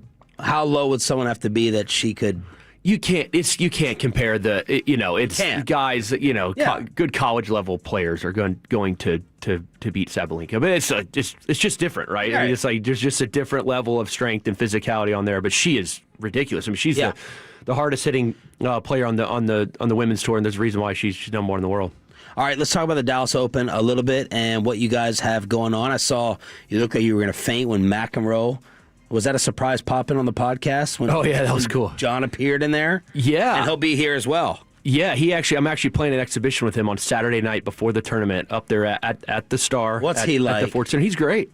He's still in great shape, too. I mean, he's like 6 years old or something. Keep breaking rackets, yeah. Yeah. But does he have to know you? Like, is he... If you see McEnroe out in public, like he knows who you are, obviously, but is he approachable? It doesn't seem like he would be. I don't really know. That's a good question. I haven't really hung out with him and gone to dinner with him too much. I've been in the ESPN studios with him, and he's great, super affable in my opinion. But yeah, he popped on our podcast because we were recording it from the green room, so to say, and he popped in. We didn't know anyone was going to be coming in at that time, and that was pretty impromptu. It was awesome. He is a really good guy. I like Mac a lot. And who else have you met amongst the legends, or who you looked up to and you're like, this met my expectation? Yeah, I mean, everyone, right? Yeah. But Agassi? Agassi, yeah, absolutely. Pete Sampras was my guy, though. A little different, right? He was a little quieter on the court, but I just love the way he played, and he's not in the public eye at all. I have had a few interactions with him, and he's a really, really good guy. So Pete Sampras, for me, that was my favorite player growing up. So when I'm growing up in the 90s, I'm watching him win Wimbledon, win all these big serve and volley, Wimbledon, this and that. Like, back in the day, Wimbledon, the court used to be worn out at the net because everyone came to the net so much. Now it's worn out at the baseline. But watching Pete Sampras serve volley, chip and charge, and hit those volleys, like that was, for me, the best. He did disappear. I don't think I've seen a photo he had of him. He had the best finish, in my mind, to a career of any athlete of all time. He won the U.S. Open and then said, peace, I'm out of here. Didn't play never again. He won the U.S. Open and then retired. Does Pete have to be behind Joker and Roger? Yeah, he is. I mean, Pete won 14 slams. Those guys won obviously more than 20. Pete never won Roland Garros. He was really good on clay. People thought he sucked on clay, but he just would make the quarterfinals and a few semifinals. Just couldn't win Roland Garros. His game didn't quite translate to clay. Did you hate clay the most? No, I actually like clay. What's your surface order of preference in order? It depends on the weather. Everything depends sort of on the weather. If it was like super hot and dry, I loved playing on clay. The ball bounced so high, and it was really, really good for me. But if I had to choose like a medium, high bouncing, kind of gritty hard court, then... Because the grass is supposed to be nightmare for a big guy like you. It is. Worn out grass is the best for me. It actually is the best for me. But fresh, lush grass, I couldn't stand. To the quarters. It was. I won good year at Wimbledon. I made the semifinals. Like I loved the grass at that point. It played like a hard court, and it was really easy to move on. Didn't have that fear of slipping. With fresh grass, it's super slippery, and the ball stays really low. Don't like it. But I'll probably put grass 2, then clay 3. Clay in heavy conditions for me, if it was overcast and cold, which it can be in Europe a lot, no bueno. And how was the food there? Your French Open food review. It was good. Yeah, it was really good. It was a hot dog with fried onions and what? Yeah, we did. That one wasn't that good. That hot dog had some weird casing on it. The crepe was the best. Okay. And we did a thing on the macaroons. So overrated. Never liked those. You never liked macaroons? No. I don't feel like anyone actually likes those. It's just a delicacy and cool to say you bought. Okay. And bring it back. At the Australian, the French, and Wimbledon. Wimbledon's gonna be the worst. Certainly not Wimbledon. yeah. I mean, that's why. It's bland. This guy, they love Gordon Ramsay. I'm like, you can't like a chef from England. Yeah, no. I like his personality. I don't know. I haven't had his food. Bobby got his cookware. Yeah, right. I did. I got the Hexclad pan. Mm-hmm. Yeah, it's good stuff. It's certainly not the food in England. Probably the food in France, not just the French Open in general, just France. Yeah. Then Australia. Well, then New York is. Well, that's why I left. Obviously, New York's number 1. Then France. Then Australia, and then Wimbledon is now rank the people. Kidding. Since you're a food expert, would you agree with the take that if you order something from a seafood restaurant that's not seafood, it will taste fishy because it's being cooked in a seafood kitchen? I never thought of that. That's correct? Actually a good take. Thank you. Even if you like seafood, it does. You've got to like seafood to order something else from a seafood restaurant. I feel like don't feed into that. No, it's actually a decent take. Thank it's something you. I've never thought of, and I'm going to next time I go to a seafood restaurant, order a non-seafood dish. Yeah, and I'm going to see what it. I'm telling you, pulled pork in Tampa at that seafood restaurant. I was eating salmon basically. Because he makes our dinners uncomfortable when we go to California. Is it bad? But I mean, it's like a decent hypothesis. Think about it. I think there's fish everywhere, and they throw the steak on the grill. This is so many people that have shot y'all down now. Pittman shot y'all down. Brandon Hurtado told me I was right. Brandon Hurtado told me I was right. This is several people now that have told me I'm correct. You have to go and order a non-seafood dish now. I absolutely am going order, but then I feel like you're wasting the seafood restaurant. Do you hate seafood? No, I love seafood. I just like food. Right. I mean, I like everything. I would never order non-seafood at a seafood anyway. Right. Exactly. Doesn't make sense to me. One of my favorite restaurants close by is they have a cheeseburger on. It's a seafood restaurant. They have a cheeseburger. I don't order it often. I'm going to next time. There it is. That's the thing. They always complain that I make it difficult for them, but they always pick seafood restaurants. That's the only place we end up going when we're on the road. Because I look and there's a half of the other menu is non-seafood. Yeah. But he says because half it will contaminate. And he won't eat seafood. I don't like seafood at all. all. That's period. the problem. Okay, so it tastes the fishy to of me. A 6-year-old. Yeah. All right, we continue here with John Isner. I got the final laugh, so I win. Well, we continue with John Isner in studio, Dallas Open, and much more right here on The Fan.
Grapevine today. The back-to-back #1 Chevy dealership in the world. More new Chevys than anyone else, all priced to sell. Visit ClassicChevrolet.com. This is Texas. This is Classic Chevrolet. Together, let's drive, relax, enjoy the difference. Based on new Chevrolet registrations 2023 and 2024. The great Bobby Belt. Bobby Belt is an idiot. Don't make me take off my belt. Don't make me take off my belt. We're not. Over to you, Bobby. Is fan morale at all-time low levels? 9 o'clock. Well, let's talk about it at 9 o'clock. Before then, this is Below the Belt, sponsored by D&M Leasing and Window Nation. We have John Isner in studio with us. And I have a personal question that I need to litigate, a personal matter in my life.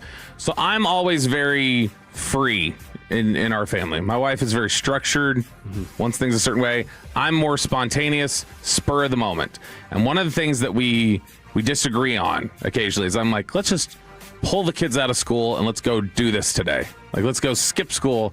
And she goes, no. She's like, because then we're going to have problems. They're going to start stacking up too many missed days. It's going to be an issue. And I was like, that's not even a real thing. Truancy is not a real thing. And then I was looking up stuff last night. I found out that truancy is a real thing. And that's why you didn't get to play tennis your senior year. So am I supposed You're to going to have to explain truancy to me. Missing school days. Missing school. Okay. Yeah. Okay. How old are your kids? They are now 9 and 12. Yeah, I feel like the 9-year-old is okay. Once you start getting, it does get a little tougher when you're older. But I'm with you. Pull them out a day and go do something. I'm with you there. Fish always had the line "ditch to enrich," right? Like he said, ditch school for a day and enrich their lives. That'll mean more to them than that day spent in school. I'm with you. I don't know who kids said go it first, to school but I heard too it from much. Fish. Too many days. Too many days, too many hours. 5 days a week, 8 to 3:15 or whatever it is. How many most days do you folks- think we should work a week? 5. Yeah, because this is fun, guys. You guys have When's the last real job you had? That's a good point. Yeah, that's a really good point. You've never worked and you're not working. Yeah, that's an excellent Whoever point. came up with the idea that we should only get 2 days off a week is just an absolute idiot. That's the dumbest thing. It was probably a boss. It was, it was a boss. I think it was Henry Ford. Yeah. 4 days of hard work, Friday sort of just half day, chill out. So you just kind of 2.5 days off. Well, look, Monday's not. Nobody really works on Monday, right? You have the Mondays. My personal belief is that the only actual full day of real work that everybody gets done, where you are locked in, is Tuesday. Wednesday's hump day. All right, mentally you're already toward the weekend. Okay. Thursday, it's ladies' night. You're getting up for happy hour, and then Friday nobody works, and then Monday you're kind of like in a fog. Are you not? When did you retire? 2023 September. Have you been bored? I've been bored at times. Yeah, it's been tough actually. Like early 2024 was, it's like whoa. I don't know. For 17 years, I woke up and I had a strict plan I had to follow, whether it was tennis and gym or just gym or treatment. Boom, boom, boom, boom. I knew exactly what I was doing when I went to bed the night before, and when that sort of went away, it was very difficult to adjust to that. That's the point. So when we do Cowboys Crosstalk on Wednesdays, which is the Cowboys just basically bringing Cowboys alumni who are retired to do sit-down interviews, universally, they all talk about, like, man, if I could give advice to anybody, it's that when you retire, like, have something like ready to fill your time, because they said that's how guys get in trouble. They say guys get in trouble in the offseason, guys get in trouble post-retirement. Because he said their entire life they've only known this from like youth sports all the way up through high school, and then they get to 35 years old and they're like, I don't know what I'm supposed to do when I don't have this. What's the college degree like finish rate? Like when did how many guys graduate, go play college tennis, and then that go to the pros? Well, like, yeah, when you have are a lot of play. I mean, like going pro is pretty vague. Like anyone, you can go pro and go enter the mixed doubles. Not mixed doubles. You can go enter the lowest level, qualifying at the lowest level event. But most players finish out in college and then turn pro. The good ones, the top players in college at their freshman, sophomore year, they probably don't go all 4 years. And if they want to go back and finish their degree, typically these college programs have a program in place where that gets paid for if they want to go back. What are like the top 3 like powerhouse college tennis programs? It's changed over the years. Right now, the powerhouse program is Wake Forest. They are really, really good. NIL has changed a lot. I mean, it has. Like, it's come to tennis. It's come to tennis. Give me an NIL tennis deal. I think you just see a kid $100,000. You have a couple kids on the team making $100,000 to play. I mean, I don't know how they have the exact numbers, but it's the blue bloods. I mean, it's a lot of like Ohio State's always been good. Georgia's always been. Virginia's good. Yeah. Traditionally the best programs ever have been the West Coast. Stanford's, USC's, UCLA's. Not as much right now. Texas has some great tennis. Texas, in particular, TCU won a national championship a couple years ago. So why didn't you play your senior year? I did. What was that reference, Bob? There was your senior year was in jeopardy in high school. High school. Because you had taken too many college visits the year before. So high school, like 4A high school tennis in Guilford County in Greensboro, North Carolina. I was not allowed to play my senior year. I'd missed too many days of class. There's some rule, and some of the coaches, I think, ratted on me because I was playing like, I love playing high school tennis, but it was you don't get if you're a good player, you're a good player. You don't get recruited to college because of your high school tennis prowess. It's because of your junior tennis. So like I just enjoyed the camaraderie of playing high school tennis. Wasn't allowed to play it my senior year because I'd missed too much school playing all these big tournaments. What was your height junior and senior year? I grew my senior year of high school. That's kind of when I I went from 6'3" to probably almost 6'9" in the matter of a year. And then I went to college at 6'9", and I grew through college, and I even grew a little bit after college. How many college matches did you lose? I lost a fair bit. Not many my last 2 years. Fair bit being like what? And these are against future pros? Some of them, yeah. I mean, like there's a fall season, which is individual tournaments, and then the spring season is all team. So you play tournaments in the fall to there's college tennis individual rankings, and I probably, for over 4 years, I probably lost 25 matches. But wow.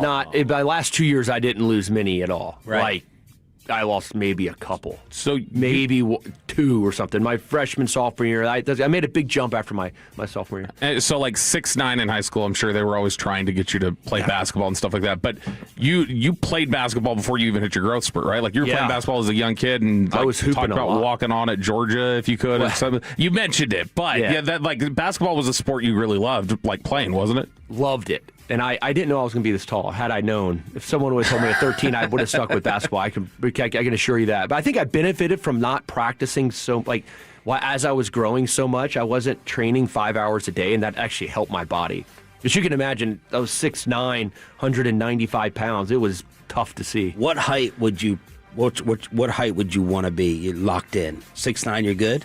Or you want to go back like 6'5"? I don't know. What I am now. What's God made me. What's the answer? I've heard people like 6'5" say they hate being 6'5" because like nothing's normal for them. Well, nothing's normal for me. Right. I mean, I can't buy clothes off the rack. Like no shot. Everything like different toilets and yeah. You know what? The toilets are like some hotels I go to. Like they got like super high toilets. So you don't have to get that. That's great.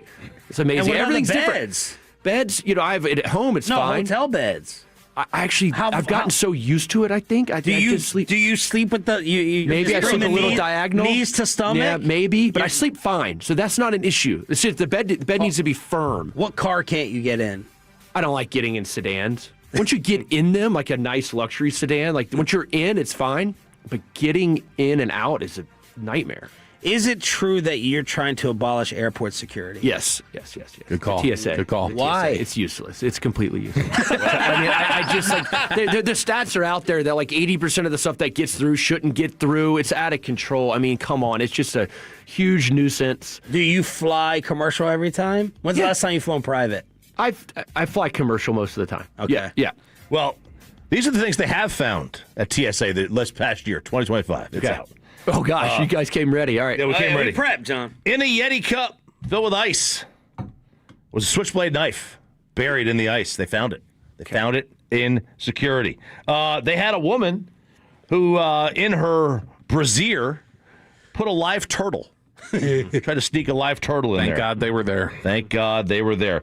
There were 64, I think they call them freedom seeds, bullets, found in Freedom Seeds. It was found in strawberry powder mix, like energy drink mix or whatever. Isn't this doing the job? See? No. What do you need? No, you had one. So the last, what was this? The last year? Yeah. One switchblade found. It's not doing its job. Yeah. Okay, how it's about not doing this? its job. When was the last time somebody used a switchblade, like Brooklyn in 1950? There's no TSA when you get on a train. There's no TSA when you get on a bus. So it's like it needs to be the same for the airplanes. How about this? You mentioned in a guitar case was a gun. Somebody tried to bring a gun into. That could have been on accident, by the way. People all the time, like if you have a license to carry guns in guitar cases, absolutely on accident. When you said this on your podcast, did it blow up? Did people get mad at you? You know, I actually had a lot of support. I mean, my co-host thought I was ridiculous, but they haven't thought through it, and you guys haven't either. Another switchblade was found wrapped in aluminum foil. Okay. And then the Sharks and the Jets are flying a lot. And then a fake bomb with wires and a detonator attached. Why get in trouble for the fake bomb? Fake bomb. Well, I don't know. But it was, exactly. They saw they didn't know it was fake. They saw all the components. Of course, yeah. Yeah, they didn't know. They don't know it's fake because they're not experts. Do you get bitter? You need. I'm not saying no security. Okay. I'm just saying TSA needs to go away. I think before. Maybe in the 90s, I think it was some sort of, each airline had their own security. And so maybe you can do like some sort of private security maybe. It's just the TSA. What sent you over the edge? What incident happened? I mean, I got 4 kids. I have 4 kids, and traveling with 4 kids can be a pain. And, it's the Atlanta airport, really. Whenever I go through that airport, I try not to. I don't go there that much. But the Atlanta airport is the worst airport in my mind. And the TSA line there, they have just one entrance for everyone. It's a disaster. Pre-check? Pre-check doesn't even matter. Clear? How about Clear? You got Clear? Clear's good. I do with my credit card. I actually have Clear now, or I think, or something. Clear's good. And I'm pre-check and Clear, and I still can't stand the TSA. Well, like, I mean, we've seen in recent years at DFW, for instance, they've changed out some of their scanners. They've got these new ones where you don't have to take the laptop out of the bag. Like, if they could streamline more of that, I wouldn't care as much. If it could just be, we're all throwing this up there. That's the scam, though. That's the financial scam to make you pay more and then when they really need it in the commoners line that I have to go through, it's like, no, you don't have to take off your shoes today. You don't have to take out your laptop. Oh, I thought it was. No, that's what I mean. That new scanner is out the regular one. That's Richard Reed. Making people take off their shoes and people take off their sandals and they're walking through barefoot. The whole thing's disgusting. I mean, like, come on. John, tell us about it. Do any of you guys wear sandals through the airport? I used to. No, pre-check, baby. I just leave them on. I know, but when you're at the airport, do you ever, are your toes showing? Yes. No. Okay. Not for me. Golly. That is such a faux pas, man. That is the worst. Are you a germaphobe? No, just no one wants to see your toes. I don't care what you want to see. If you're a hot girl, it's okay. That's it. Toes are a guy in short shorts at the airport. Sorry? You want to either see toes or a guy wearing kind of short shorts both and are a lot bad. of thigh showing? I'd rather see short shorts than toes. Someone sitting next to you on the plane with open toes, a guy, or food smell. Ooh. Yeah. If you bring Panda Express on the plane, that is the biggest no-no in the world. I'd rather have toes than food.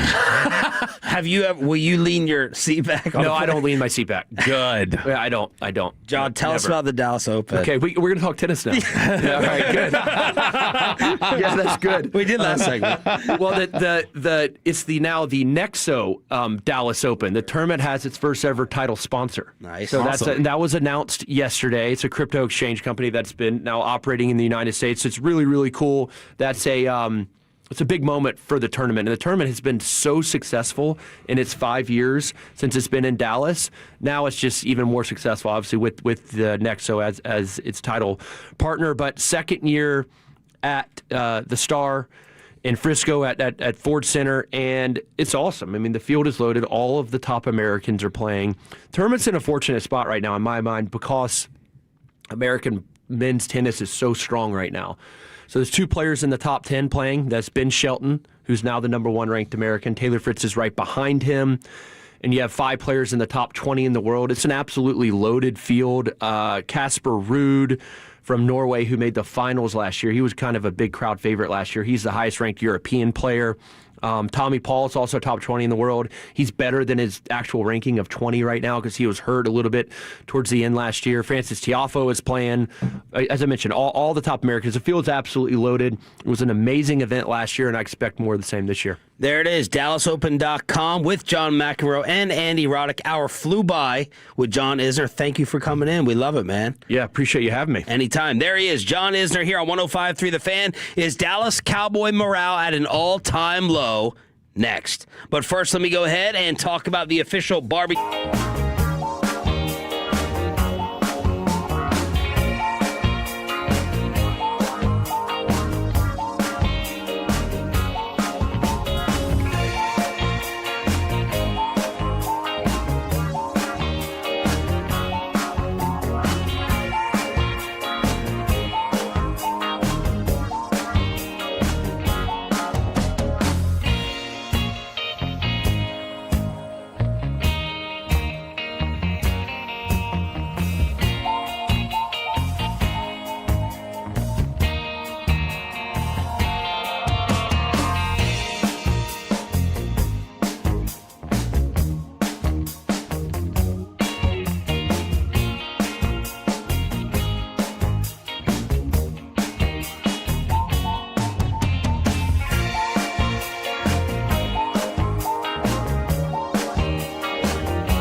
This is Sean and RJ on 105.3 The Fan. Final hour, fist pump time on the Fan Cam, Twitch, and YouTube. It's Sean Sharif, RJ Choppy, Cowboys insider Bobby Bell. We got Peyton and Aiden. Bobby, you weren't here last year when Isner was in the studio. I told you he was awesome. Awesome, right? He's great. He's awesome. Yeah, and he just left. Like, we were in here talking about turf versus grass for NFL fields. There's no, there's no Google cheat sheet or anything else that he's read it. Like, he just has that sports knowledge off the top of his head. He is clearly just a big sports, very down to earth. Just very he's sitting out here throwing out takes like get rid of TSA. Yeah. I love it. He agreed with the seafood take. So really just the perfect guest when you think about that, the seafood stuff. Oh, yeah. Of course. He agreed. All right. This used to be a joke. I think we have to give it a little bit of credence. The undercover insider in the NFL. Incarcerated Bob. Is peeking his head out. Not incarcerated Bob. The guy who got the Micah deal right. Pretty Ricky doing pretty good things. There it is. Go ahead, Chop. Ricky Scoops. John Harbaugh flew to New Jersey to meet with the Giants and are hoping to keep him in the building until they agree to terms. The Giants are his first choice. Joe Shane's role remains unclear, but it's on a roadblock. There should be an official announcement today or tomorrow. Man. Ricky Scoops said this? Where's his account? I can't find it. Maybe he blocked you. Oh, you know what? This is one that has 30 followers. This is a fake Scoops. Oh, it says at Ricky Scoops. Wow, yeah. Did he start a new one? Did he start a new one? I don't know. I follow him. He follows me. I think Pretty Ricky deleted his account. But then I thought he reactivated to try to drop a story. Anyway, I have been reading that Harbaugh, the lore of the Giants is disappointing me that it still exists. Yeah, it's New York City. It's the biggest market.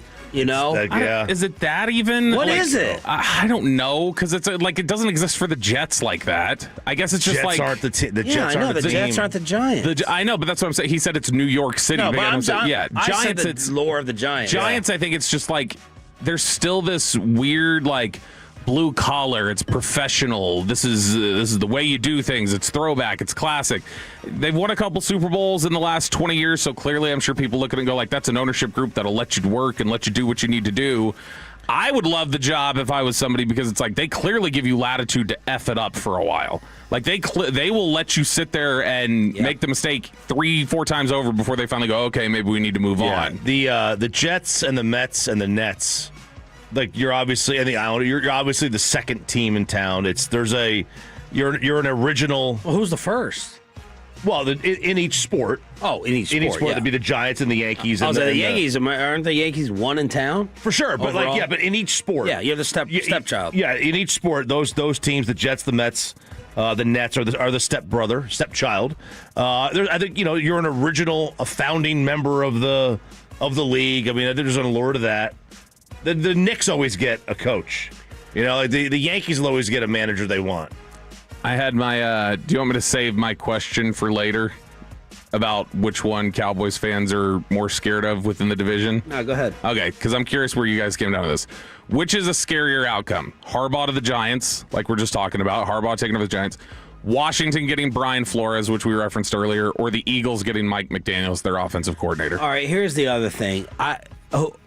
I need to know Mike McDaniel's agent, because I am really surprised that Mike McDaniel is still generating this amount of excitement and hype. I'm not understanding. I got a Cleveland Browns fan texting me, oh, I'm hearing about McDaniels. I'm excited about McDaniels. I got Reitma hyped up about McDaniels. Mike McDaniel, what am I missing here? Here's a guy. First off, he doesn't seem to fit those cities and those head coaches from a stylistic standpoint. I think of Mike McDaniel. I could be wrong because his run game success, but finesse and motions and throwing it around here and there, that doesn't fit Cleveland.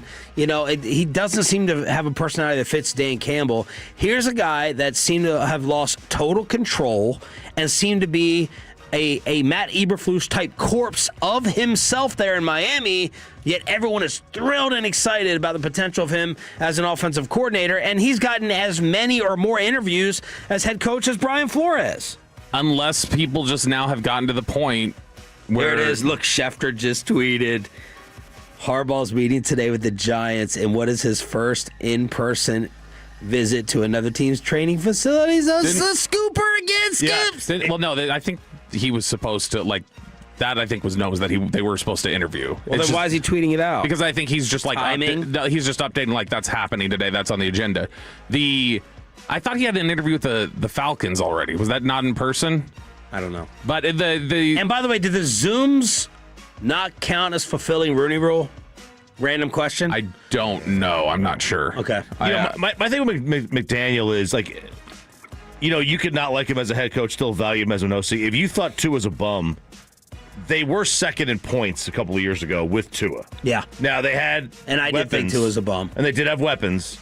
So I think, and I know Rietma was like, all right, if you put him with that Lions team with a quarterback who is a timing, anticipatory quarterback, I think he could work. I think he could work in certain spots. I don't think he would work with Jalen Hurts. I don't think that Jalen Hurts is the kind of quarterback that works with them. I do think Jared Goff is the kind of quarterback that could work with them. But they may not care about Hurts. They may care about just getting their running game Sure, fixed. Absolutely. And I mean, look, it may be that the league views it as like the Dolphins are, like I've referenced before, like they've become the South Florida Raiders. They are a mess of an organization. So it may just be that they're viewed as like kind of messy and like, that we don't really hold that against them because that's just a bad organization. But when I put this up on Twitter, I got 5,000 votes as to which was scarier to you. The runaway winner was Mike McDaniel to the Eagles among Cowboys fans. The runaway winner. That's definitely not. 44% said McDaniel, 32% said Harbaugh, and then the rest voted for Brian Flores. I'd probably go Harbaugh, Flores, McDaniel. That'd be my fear factor order. Yeah. Harbaugh to like establish, a real true foundation of respect with the Giants, which I don't want. Then Flores opposite of Jaden, and then McDaniel. And it's more so not insulting McDaniel for me in my third place vote. I don't think McDaniel could fix Hurts. I'm not worried about McDaniel there because I don't think he can fix Hurts. I'm not worried about Flores in Washington because, you already have a defensive coach. You already have Dan Quinn. No. How is he compared to Flores? Yeah, the idea would be Flores' scheme with Dak. Like you're playing that twice a year, and Flores has shown Dak has trouble with it. No, I get that, but and you make fun of Dan Quinn. I do, but I'm saying you already have a defensive guy. It's I don't know. I guess for some reason. Yeah, but I would assume it's Flores' defense for sure. Do you think Flores and Quinn's defenses are similar and the same? I think Dan Quinn has had a greater track record of great defenses. So you would hire Dan Quinn tomorrow if both DCs were available? If both DCs are available? Yeah, he was good here, and he had the boom. Wow. He had the Legion of Boom. I don't think I think you're standalone on that. Interesting. Is there someone I could swap out instead of McDaniel that would elevate them above Flores or Harbaugh for you? Like, would Kingsbury or Kevin Stefanski, or is McDaniel the top coordinator name? I haven't put that much thought into it. I'd say maybe Stefanski. Who runs the option? That's what they need to start doing again. They need to get Switzer. Get Switzer in here. Yeah. 877-881-1053. So that's the update. With the interviews, by the way, of course, Mike Tomlin stepping away, not expected to coach next year. Odds are out for Steelers' next head coach from Bet Online. Brian Flores. Brian Flores is 3-1.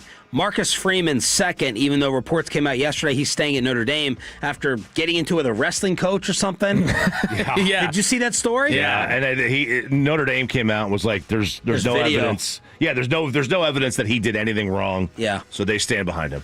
So Flores, then Freeman, then Jesse Minter, Larry Foote, Chris Shula, Anthony Weaver, Saleh, and Jeff Hafley. Boy, Minter would make sense. I think that whoever they hire would have to be somebody under 40 because that just seems like the Steeler way. Like, we want you to be here for 30 years. All right. We'll save our other things for the Red Zone coming up here at 9:20.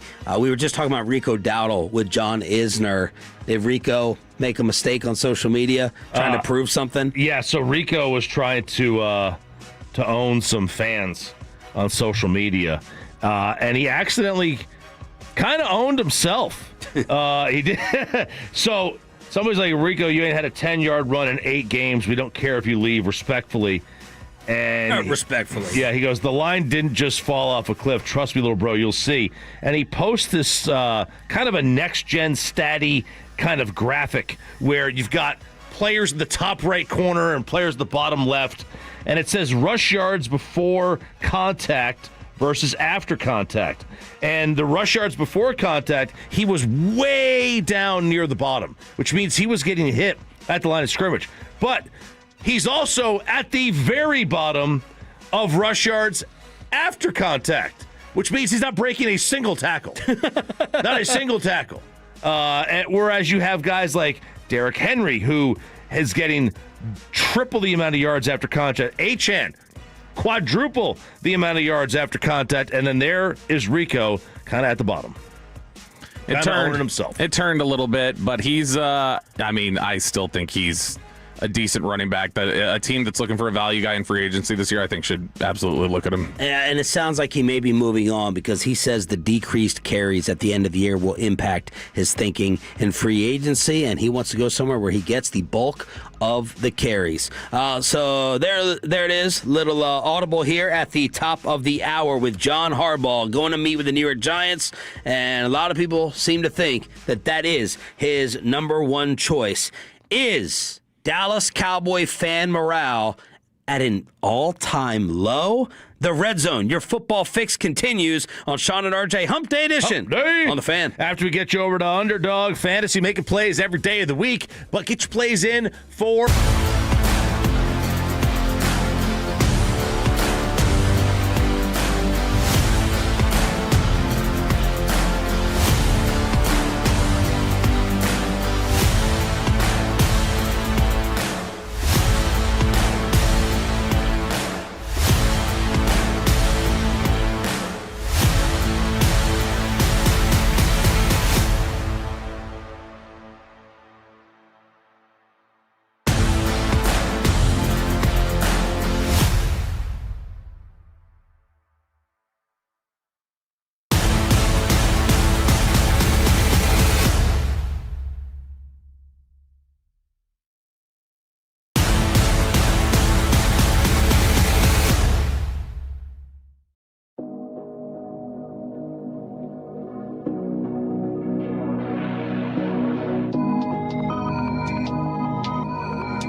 Personal Injury Lawyers. Frankel and Frankel. If you've been injured in a car or truck wreck, call Frankel first. 214-4817-333-3333. With Frankel and Frankel, there's never an out-of-pocket cost. They only get paid when you win. Frankel and Frankel, the go-to car and truck attorneys in Dallas. How many people want to eat a W tonight? You know what I like about the media? They think you can just dial 1-800 and get a quarterback. Red Zone, your football fix every day at this time here on Sean and RJ, along with Cowboys insider Bobby Bell. We'll crosstalk with the KNC Masterpiece at 9:40. It'll be tough to top yesterday's crosstalk, as Tolo Eric just wrote me, wow, at 9:55. In the meantime, Cowboy morale, all-time low. Yeah, this is something that was being kicked around over at Reddit, and I was a little resistant to it. What year did you get here? 1997. 1997. Okay, and then Sean, you got here 2010. Yeah. Okay. So the answer is no. I don't think the answer is that this could be an all-time low for either one of your times here. But somebody was asking on Reddit. They said, when was the last time the team vibes were this down? They said, genuinely can't think of a time where the fan vibes around the future of the team were this bad. Barring a complete 180 from the Joneses on their approach this offseason, it's pretty clear that there's little hope for this era of Cowboys teams to do anything meaningful in terms of success. And there were a couple other people on there who were like, yeah, this is about as bad as it's ever been. I don't know that I'm ever going to turn around. And I don't see how this compares even to last year. Like, literally, like, think about just under a year ago, when we were talking about Isner being here and Brian Schottenheimer getting hired. That was as bad as it. That was really bad. And then you showed up to training camp and a bunch of the seats were empty and people were just like, nope, not buying in, not about it. And a lot of the discussion on there was saying that no, this has definitely been worse. There's at least some optimism here. But I'm gonna actually go the opposite way of it. Not only do I not think fan morale is at an all-time low, I do think that most fans have some level of cautious optimism that they might get something different this offseason, whether that's founded or not. Go ahead, Chop. I mean, look, it's tell me how old you are without telling me how old you are. Yeah. That Reddit post right there. Yep. Because, I mean, all you got to do is be 35 years old and you remember 2001. 2001, 2002 felt like this will never get better. It felt like 7 years. And remind us of what the era was. I don't want to. It was 5-11, 5-11, 5-11. Let's see. Was Tony Banks a quarterback? He was a quarterback up until training camp, and then he was surprise released, and they just thrust Quincy Carter into the job. Chad Hutchison, God, the worst. And it should be nice because apparently he's around the area and listens to the station. But still, this really is bad. It's a ridiculous opinion.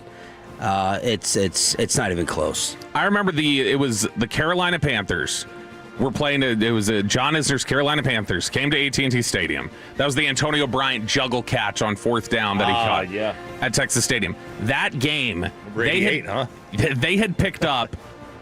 I'm not kidding. I think through the first 3.5 quarters, Dallas had 90 yards of offense and 2 first downs. In 2000, they went to Tennessee on Christmas night and started Anthony Wright and picked up for the entire game 70 yards. It was one of the worst offensive. You still go back. If you go through Pro Football Reference team, though, and look for some of the worst offensive performances in the history of the NFL, going back to even the 40s, that game against the Titans in 2000 with that team with Anthony Wright starting is one of the worst. I don't see how you can get any worse than that. But even, like I said, beyond that, I think there's optimism for a lot of people. That wasn't the Haynesworth game, right? No, that was not. That was 06. You have a top offense. You have a horrific defense that is getting a new coordinator, which is exciting. You also should have money to spend. And if you're going to throw the Jerry thing out, I get it, that he's holding you hostage and captive. There's a little bit of hope that missing the playoffs in back-to-back years is going to make Jerry more desperate, and Brian Schottenheimer is going to make Jerry operate a little bit differently in terms of timing, casting the net, and all those things. So, no, I think, arrow would be pointing up versus down for the Cowboys right now with, hopefully a positive sentiment for Schottenheimer, even though we all basically gave him a C-plus grade for his first season. Obviously, you're kind of filling in details. There are things you wouldn't be able to know. Like there are things none of us would be able to know. But and you feel good about your quarterback. You know, even in the last 4 years, I've gone back and forth and back and forth and back and forth over, what Dak Prescott is going to be. I think that if you look at it, and I'm curious if you guys feel the same, but I think if you look at it, it appears to me that Brian Schottenheimer has claimed, maybe not like been given, but has claimed more available influence over the Joneses than Mike McCarthy ever did. That McCarthy, I don't know that McCarthy always knew the power that he had if he would have just tapped into it. Like that he had influence there that he just didn't typically use. Schottenheimer seems like he's been willing to. I mean, the fact that Jerry sat here and didn't give us injury answers for an entire year, that felt like a Schottenheimer thing. Yeah, but he didn't give us injuries last year either. They shut down the televising of the blue-white scrimmage for McCarthy. Yeah. No, and that's the thing. I think when McCarthy wanted to, I think McCarthy thought he didn't have power, that if he would have just asked for something, he would have gotten it. A lot of times he assumed he couldn't get it. I don't know if I've seen or heard enough evidence to suggest that Schotty has, a significant difference in say. I hope he does. But I'm hoping that it's shown in this defensive coordinator process. But I don't have other proof or examples of it. Do you have anything else that you can think of? I think just in general, the way that he's allowed Schotty to operate and do a lot of the different things that he's wanted to do. Again, I think Mike had the same power. Mike never used it. I know what you're saying, but give me another Schotty example. I think in general, the way that he's approached the entire practice schedule and the team and different things with hiring coaches, the fact that they hired as many college coaches last year as they did, the fact that other than Eberflus, they really just kind of like populated the thing with people they didn't even know. And the first several interviews they had, none of them were head coaches. None of them. And so they're interviewing Gannon. He's a former head coach, but it's set up to where he's doing a lot of things that are outside what has been the typical operating system of the Joneses. What era are people pointing out? Well, a lot of people are saying, the one thing, not a lot, but the one thing about that Campo era is that it was still so close to the title dynasty years. They didn't get as lost and hurt in it because it was like, all right, we have our titles. Yeah. Man, but it was, you were bad and you had no picks because you traded him for a guy who was hurt. Like it was like the Anthony Davis trade. You were trading for Joey Galloway, and you had nothing. That just felt hopeless until Parcells got here. The star in the National Football League yesterday was Steve Bisciotti, Ravens owner. Live Golf signs Dustin Johnson a multi-year extension. Where's he been? Bisciotti also brought up Jerry when he was asked how much longer he wants to own and operate in Baltimore. When I watch Jerry and Bob, I still love them to death. They've always been there for me. They were younger than I was when I met them and joined this league. How long am I going to? Because I kind of always said I'm not passing it down to the family. I made that decision 25 years ago. I don't think that's healthy for my family. I've seen families feud and ruin over these damn teams, and I was determined not to do it. But when I watch guys like Art Blank and Steve Ross and Jerry Jones, and Jerry talking about what part of his anatomy he would give up for a Super Bowl at 83 years old, I don't want to be there. I really don't. I want to win a couple Super Bowls and get the hell out. I'd love that to be in the next 10 years when I'm 75. So that's Blank with his perspective. And then saying, Bisciotti talking about these things tearing families apart. Yeah, and that's like, if my dad was like the owner, like, let me decide that's going to tear me apart. You know what I mean? Like, because you can never get in if he sells you can never get back in because like the way the cost goes up and the value of these franchises go up, you're never gonna have enough money. You're already in. Like, let me sell it. Let me try it and sell it. That's how I would try to sell him on this thing. Doesn't he have 2 Super Bowl titles already? Yeah. So did did Modell get the first? Yeah, Modell got it with Billick. I think. Modell that's the worst. That guy did not deserve a title. So okay, even if it's the one, he's still talking about like, I'm not like that. I just want to win a couple more Super Bowls, and it's like, well, that's kind of a big ask. Like, say that you want 2 or 3 Super Bowls, and then you'll be 2 or 3 more, and then I'll be content. It's like, well, that's still the same thing that he's basically saying. Well, no, he's saying like he's not doing this past 75. That no matter what, he'll take the Super Bowls, but he's still going to get out. Yeah, because he wants the couple, and then he's getting the hell out. But that I wouldn't like that, like bailing on that if I was his kid. Same thing like Choppy said, but. To me, they're all talking about the same. Jerry wants to hold on to this forever because he wants to pass it on to the kids. But I mean, yeah, he's got to. But we don't know.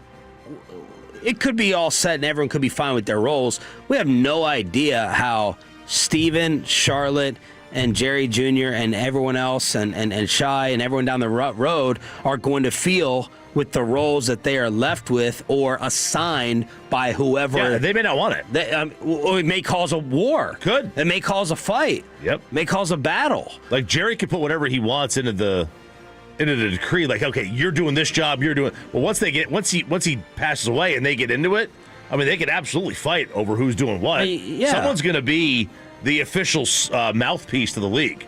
Right. One of the three children. Yeah. And then it's like, okay.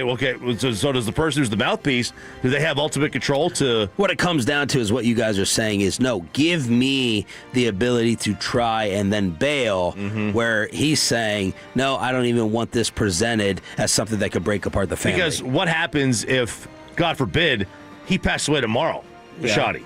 Now what? He hasn't sold the team. Someone's in charge of it.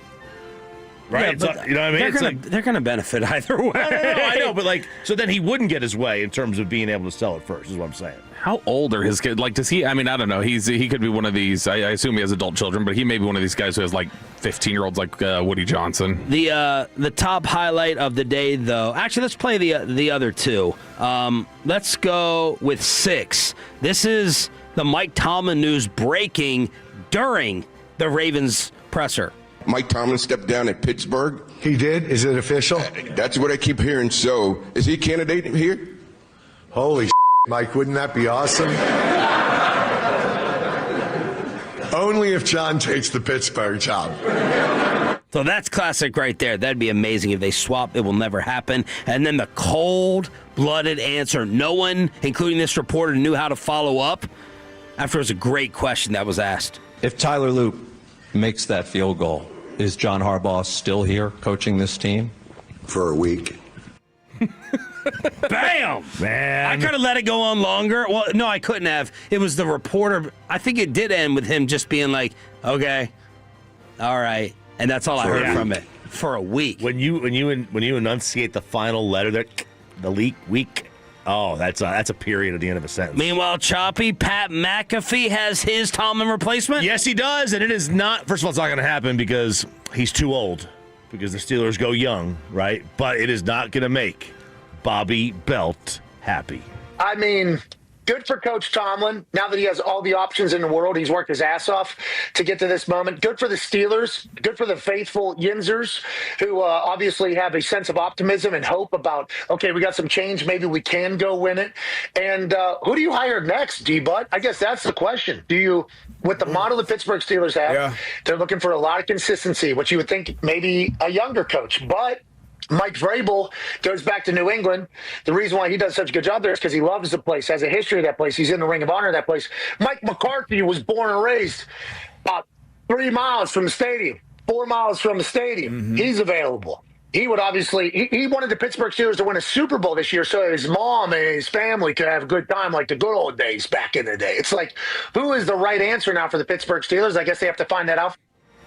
I can't wait for his crash whenever it comes. The McAfee crash. You don't where like he's Pat? no, How do you hell not no. like Pat? Because the dude has clearly everybody become. loves Pat. He's so sensitive. You love him because he said, "Oh, chop" at the gambling table. Yeah, just ripped our video. But he's so overly sensitive to everything, and that dude plays to his favorites all the time. Like, he wants McCarthy to have the job because he's interviewed McCarthy all year and got Khalid and everything else.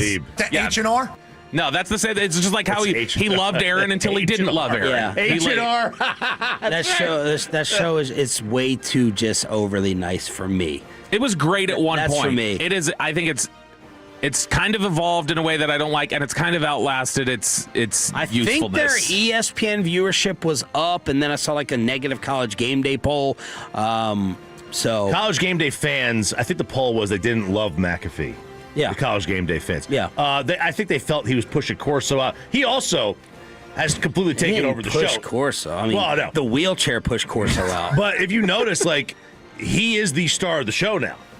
You know, and it's been Herb Street, it's been Corey. I mean, he's the new kid on the block. He is the star. Red Zone every day at this time. Let's crosstalk with the KNC masterpiece yet. But let me get you on over to GimmeTheVin.com. They want to buy your car, whether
your vehicle, get a classic Chevrolet Grapevine today. The back-to-back #1 Chevy dealership in the world. More new Chevys than anyone else, all priced to sell.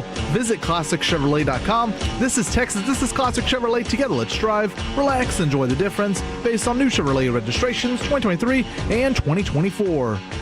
Getting the Kevin Hagelin stance, which means he has something on his mind. Sean, I'm inspired by this return cut. Do you think that you could ever be someone's own personal Jesus? Because I've been watching and listening to stuff about Jim Jones.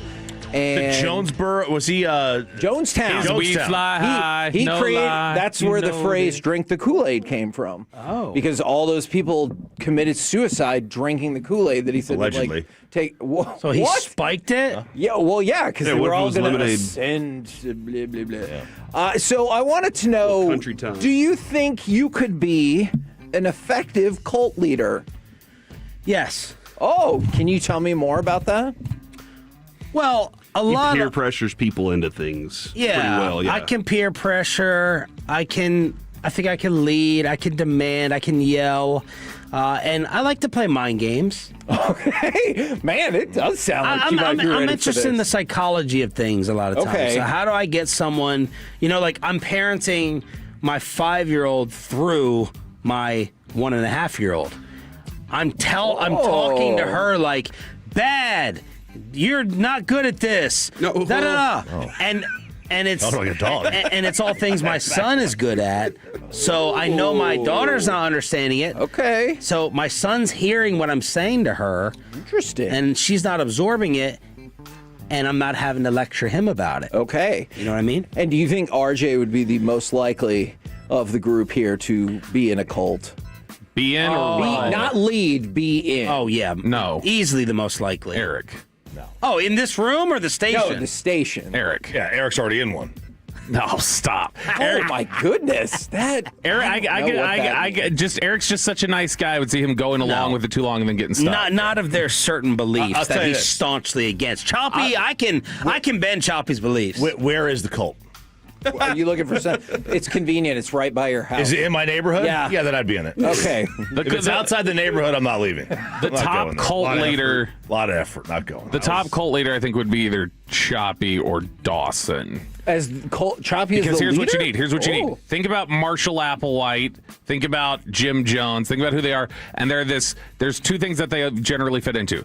They sell you on positivity. That would be Chop. Selling it like, hey, I get just positive, happy. We're just, all the stuff we're doing. It's all good. It's happy. Does it make you feel good? Do it. Or the just stoic leader who's just seems like so peaceful, and that would be Dawson. Where Dawson was just like, oh man, he just seems to have such a peace. How do I find that? Right. Because G-Bag early was a cult. Like the G-Bag followers, the flags. Oh, yeah. It had, it gave Station for Nation. Yeah, it was. There was a the thing lot where of Dawson made them pray to him. It was just very. the general name, obviously, and then he found a bad guy. And it was Dale Hansen. Yeah, that's right. He found a bad guy and was dedicated every night to destroying Dale Hansen for 4 or 5 hours at a time. General, what I don't understand is why do they let ladies on TV? That's what there's video out there that essentially. I thought Dale was an advocate for women on TV. Dale's an advocate for what gets him on Ellen DeGeneres. Yeah. That's what he's an advocate And then for. when the camera keeps rolling, he's like, hey, sweet cheeks, why don't you come over here? The woman on that's the thing my mom would say. My mom. She would say sweet cheeks? No, she was talking. I don't remember who she was talking to. She goes, I would never work for a woman. I think they're the worst. I'm like, Mom. What? I think that my mom's like, I think they're the worst bosses. They're so conniving. I would never work. You should make your mom watch the Barbie movie. Some of the strongest women haters I've ever met are women. Like there are so many like who just don't like other women. It's wild. I thought you were going to hold up a mirror. You see it when they're at a bar and a hot woman comes in and it's immediately like, oh cattiness. God, look at that tan. No, just watch the eyes go down to the shoes, like up and down, up and down, Got to down figure and out up. something about her. Okay, who thought that last night was the final signal that Anthony Davis was getting traded. The crazy day of AD coverage where Shams reports he's going to need surgery, his year is done. AD finally logs back into his Twitter account, says lies, all y'all keep believing these lies, goes to see a specialist for a second opinion in California, where the Hawks are playing the Lakers, by the way. Shams then backtracks and says no surgery will not be needed, reevaluated in 6 weeks, and reiterates his earlier report that even while going for the year, the Mavericks are entertaining trade discussions, then reiterated with AD possibly back in 6 weeks. Trade discussions, yes, are still taking place. Meanwhile, the Atlanta Hawks deactivate Porzingis, Risa Shea, and Kennard. The three people that we talked about. By the way, just as an aside, do you think it's weird that the person who broke the news is the person who got the news wrong to begin with? I don't understand how he could get it wrong, because I just assumed, like, I thought Rich Paul and Shams were bros. Yeah. So Rich Paul represents AD. So you would think he would, like, give him the accurate. Yeah. What was your question? That was my first question, is if you think it's weird that the person who broke the new news is the person who got the news wrong to begin with, and do you trust that he got it right this time? Yeah, wait. What's your Woj Shams ranking? You think it's clear separation? Well, Woj doesn't do it anymore. Now. No, when they did, When they did, as it was NBA Woj. insiders. It was Woj, and Shams was the guy that was trying to be. Do you? He was good. I thought he was really good. I think he's really good. You think Shams is a beast? Yeah, but he was just wrong yesterday, and then he was like, well, now here's the information. I was like, so I believe this information now, not the wrong information that you told me before. All right. Okay. I just think it's weird to break the same story when you were already wrong about the story. Why did the Hawks sit those players? Because that is the trade package. Like, any other explanations that you've seen or heard? I don't have. They didn't want Anthony Davis injury to screw this up. They were like, "Hey, look, if we still make a deal, we don't need these guys to get hurt at all. So let's make sure we don't." Are we not going to get a first-round pick as part of this deal now? That was my follow-up question. Probably not. That's while we went through these emotions during the show, that's what I'm afraid of, is you get salary dump and the young asset you get is Risa Shea, as opposed to getting Risa Shea and a first round pick, which just sucks because you're losing an asset. Because right now the Hawks, like 16 would be the pick.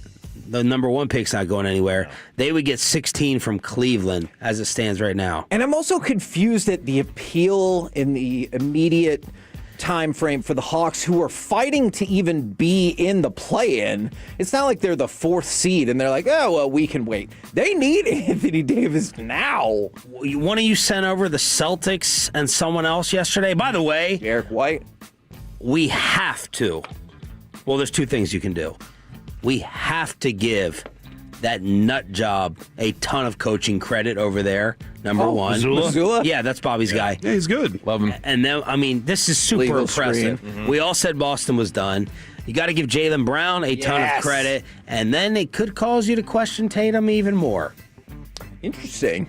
So you're not thinking necessarily that when he comes back, they're going to be even more of a super duper team. We're just learning who was the A and who was the B side. I think what could be also, I mean, I don't know in terms of Boston's third in the East. Yeah, it's impressive. We see this every now and then where a team will try hard during the regular season. Because nobody in the NBA tries like super hard. Utah did this. Then they don't have another level. And they don't have another level to go to with the playoffs. I think that happened to the Mavs in 07, kind of. I'm trying to think of who's the comparison for Jason Tatum of just like, even if he's top five, the most boring skill set to watch out of any top Cooper five player. Flag. Like he's the Roddy White. He's Roddy White. Yeomans. Like when Roddy White was one of the better receivers, it's like cool. Like Dwayne Bowe. All right, great. You have Dwayne Bowe out there playing basketball. But neither of those guys were as good as Tatum. Who is Neither of those guys shoot like 2 for 20 in clincher games like Tatum regularly does. I'm just saying Boston, and then I thought one of y'all said something else about another. So the Ringer had written about they were trying to find, all right, who are the potential matches? that you could find to bite on AD. And so obviously the Hawks keep being brought up. So they had mentioned the Hawks. But after that, they said there are no perfect suitors, not with the kind of downside that Davis and his injury history present, but Atlanta and Boston stand out as teams that could not only work with, but also embrace AD's timeline as somebody who all right, Boston makes sense. You'll get healthy and we'll kind of run it back. And that they would view it as all right, here's our chance to run back the Porzingis thing. And we'll be able to have him next year. And that more it was an idea of philosophy of what Boston's take on. I don't know, looking at Boston's contracts that they have on the books, I don't know how they move contracts out of there to take on AD's deal. Yeah, because you have to send White, at least 47 million over. White, Brown.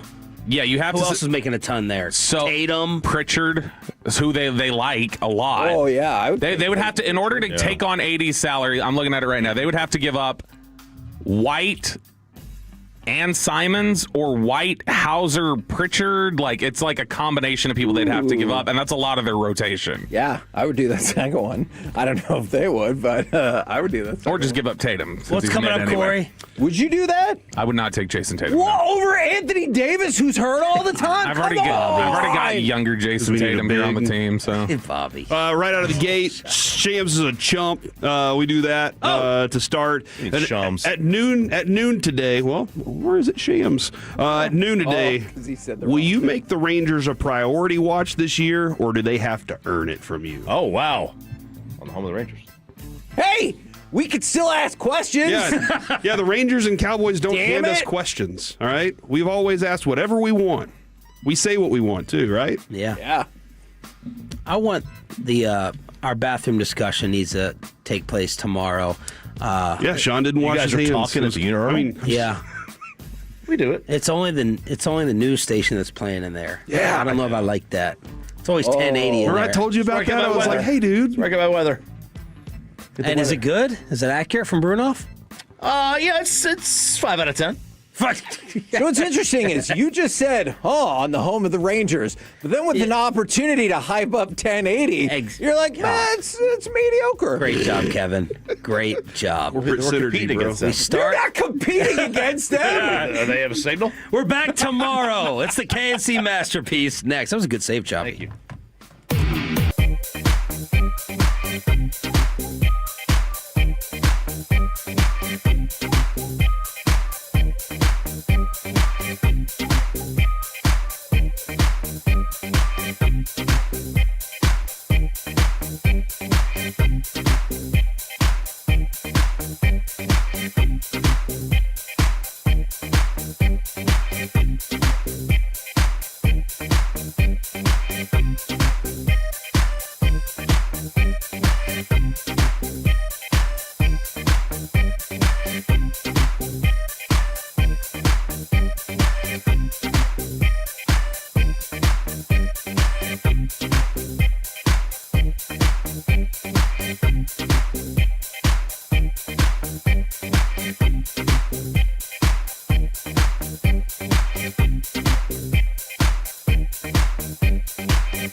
It's the KNC Masterpiece on 105.3 The Fan.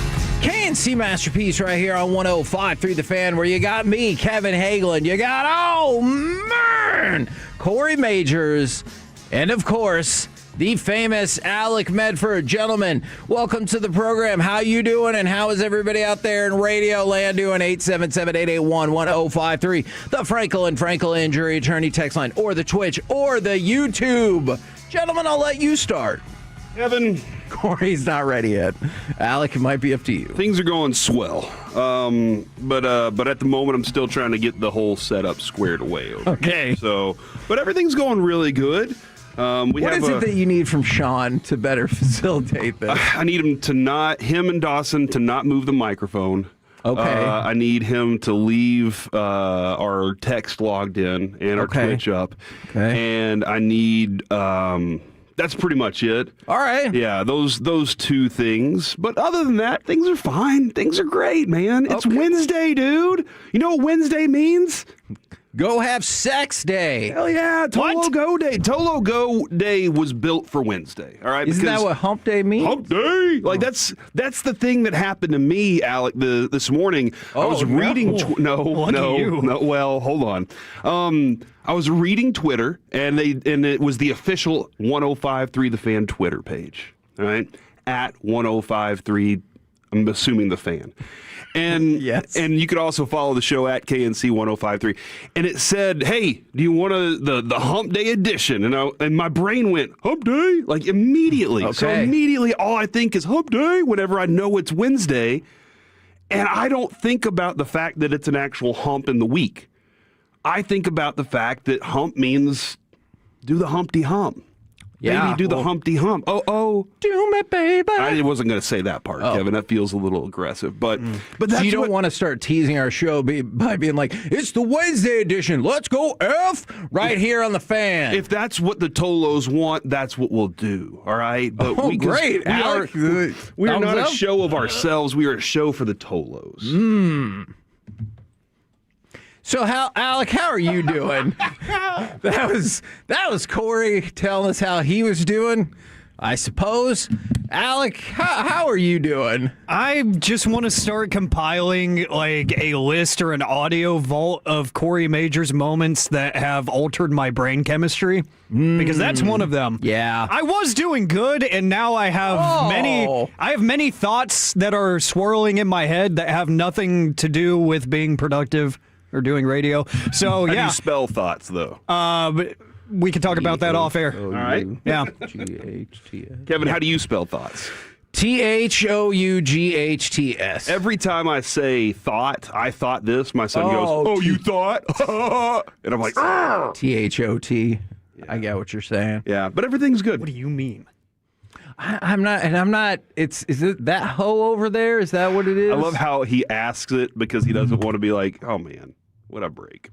I know about that because of y'all. Yeah. Anyways, we're going to try to quick hit some things right here. And you know what? Go ahead and play cut number 2. I don't know why, Alec, if you've noticed this. Sometimes the audio that you have makes me angry, kind of a little bit at you, even though it's not your fault that the Stars crapped the bed last night. So I apologize if I ever give you attitude when I call for an audio clip that I know is going to make me sad, because it's not your fault that the Stars looked terrible last night. Play the audio! Winder shot, tipped. Left in back of the goal. Seneca takes it out. He scores! Back in Seneca.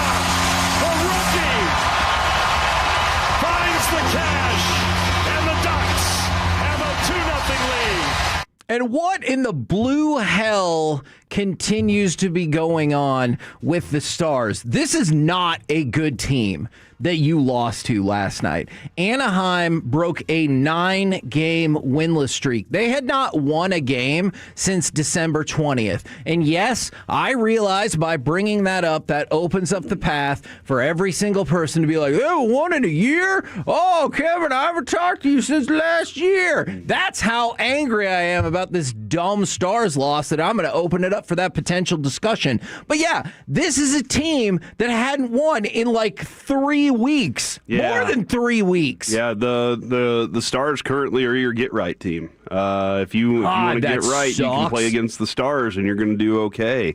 And they're not that bad of a team. They're stock full of talent. For sure. It's did you feel last night in the first period, Kevin, I was like, this is going to be a problem, because it looked like Anaheim was just intense. Like in the first period alone, I was like, they're coming at you, and you're letting them come at you. And I'm not used to seeing that from the Stars, but that's what this stretch has been like.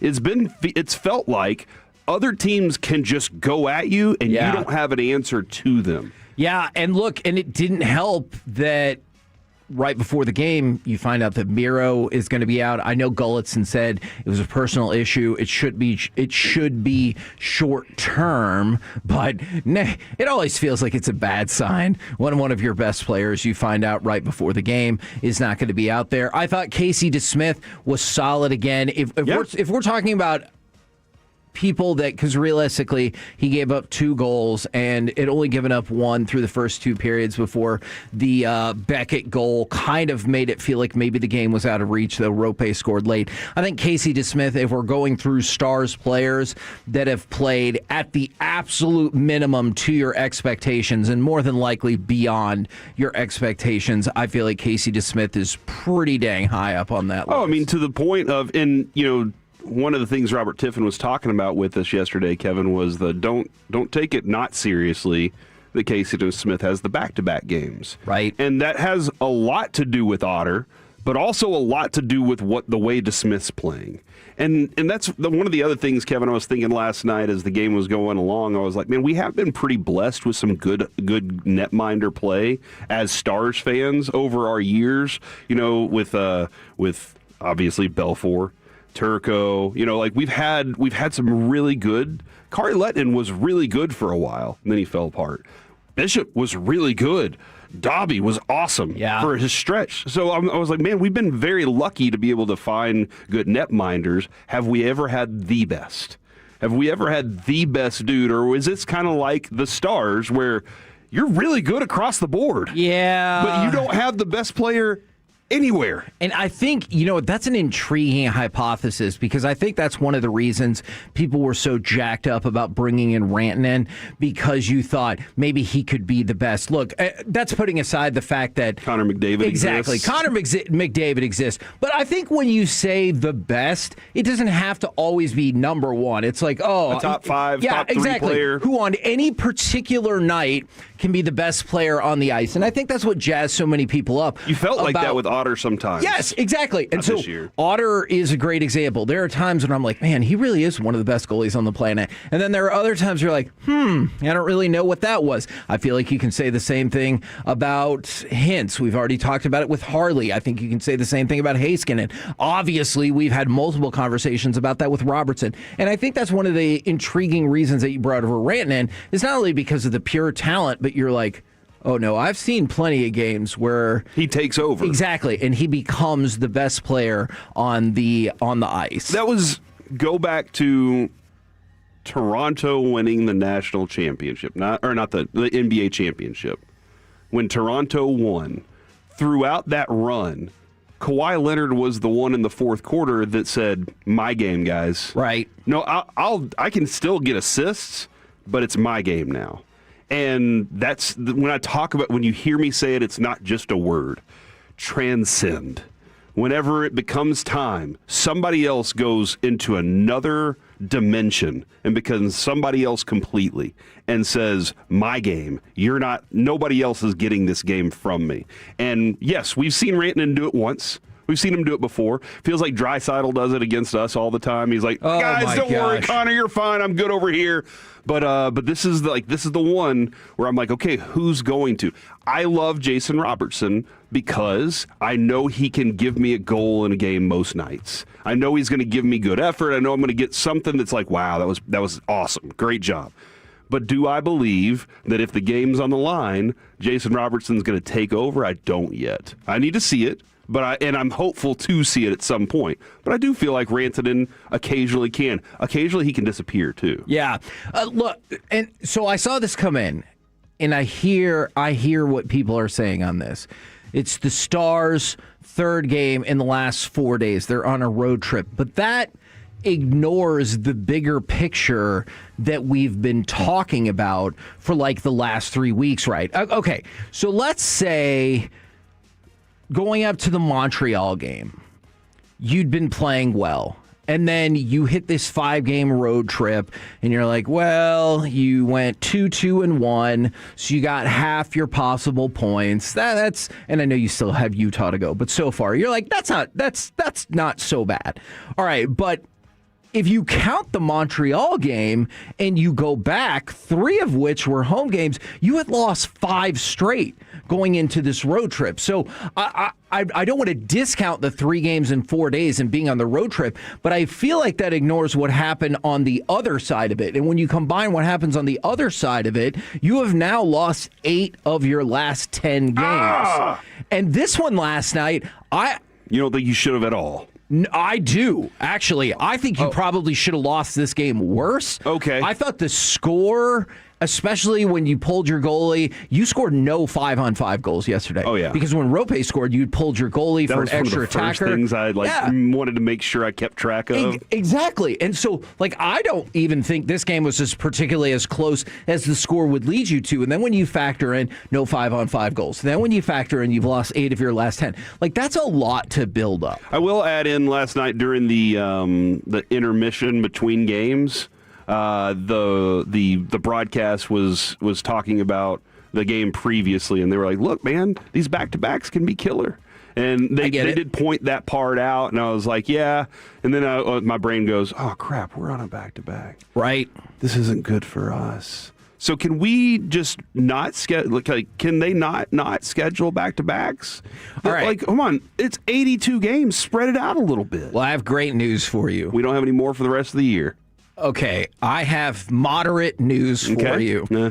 You actually, you know what? Based on what you just said, I have terrible news for you. Oh, crap! I'm sorry. Your expectations have made me lower this. I was going to say you only have one more back-to-back before the Olympics, but knowing you, I know the follow-up is, okay, and then after that, we're free and clear. No, right after the Olympics, that, like, next week, you have another back-to-back and stuff. And so, like, they're not going away, but I feel like other teams in the NHL have back-to-backs as well. Abolish back-to-back sports. Like, it's good for us as fans because we get it. But I wonder how often coaches just kind of cue in, this is probably a loss. We really need the first one. Or if they're coming off of a tough stretch, look, guys, this first one might not be the one. Let's cruise tonight, get things in order, and the second one's the one we're going to attack. Okay. I mean, I know you want to attack every day, but So I think one of the issues you run into with NHL and both the NBA, since those seasons run pretty much parallel, is your regular season's like 7 months long, and then your playoffs are probably looking about the better part of 2 months. So your season's already almost 9 months long. And I didn't even and that kind of factors in the preseason. So if you get rid of back-to-backs, are we going to get to a point where we're going to extend it out to 9.5 months long, 10 months long? That is a valid question. I want a 12-month long schedule for all sports. Let's just always sport. And you're going to have more back-to-backs this year because they took out 2.5 weeks because of the Olympics. For the Olympics. Yeah. But you're still going to have in future seasons some All-Star back-to-backs. break. Yeah, I get you. Okay, so you want to eliminate all outside forces. No All-Star break, no Olympics. Mm-hmm. Hey, if you did that, you could probably get rid of the back-to-backs. Yeah, probably so. I like the idea. I don't know if the rest of the league would be super pumped about that. Stop complaining about the back-to-backs then. You're the one who brought it up! Because of them. Who's the them in that sentence? Good point. What?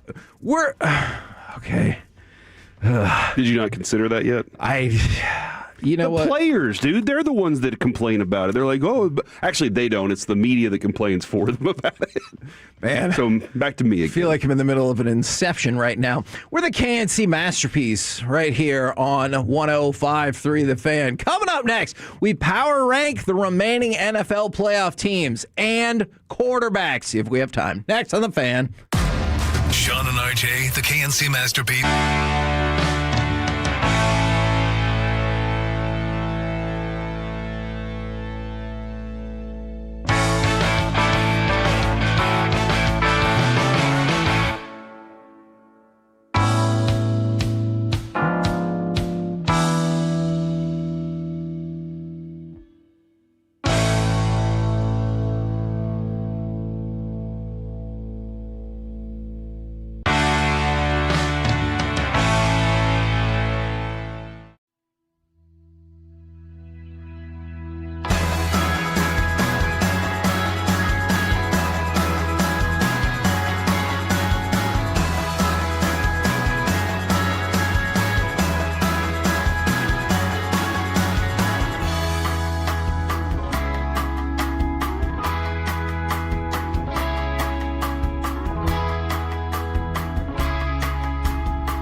If you've been injured in a car or truck wreck, call Frankel first, 214 or 817-333-3333. With Frankel and Frankel, there's never an out-of-pocket cost. They only get paid when you win. Frankel and Frankel, the go-to car and truck wreck attorneys in Dallas. From the 19, Stafford going towards the end zone. Parkinson!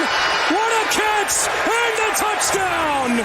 KNC Masterpiece right here on 105.3 The Fan. Let's turn our attention over to the NFL, and we will power rank the remaining NFL playoff teams and quarterbacks. Gentlemen, I would love to get y'all's list on this, though I can give you a national list as well if you are interested. Would you like to start with the teams or the quarterbacks? I'd like to start with the quarterbacks. Ooh, okay. Thanks. I don't think I ever call you that. Everybody else does, and it felt weird. Okay. The way that Bobby says it makes it feel weird too. I don't know why. Oh, I guess there's I just haven't something noticed about that. it. Like he's like, when Hagee does this, and I'm just like, It kind of sounds like bacon too. And it makes me hungry. Okay. Well, that was a lot of information for 15 seconds. I liked it. Will you tell me, Corey, we'll start with you, who you think are the least best two quarterbacks, or maybe you think one of them's the worst, left in the NFL playoffs? At number 8. I already know what you're going to say. I would probably put Bo Nix. Oh, that is not what I thought you were going to say. In my face? Well, just because I wanted to zig when you thought I was going to zag. Hold on, did you just alter your list? Number for me? 7 is Sam Darnold. Okay. And with Bo Nix, I just need to see a little bit more to push him in front of Sam Darnold. But I think that Bo Nix just still, I have a question mark on some of his throws.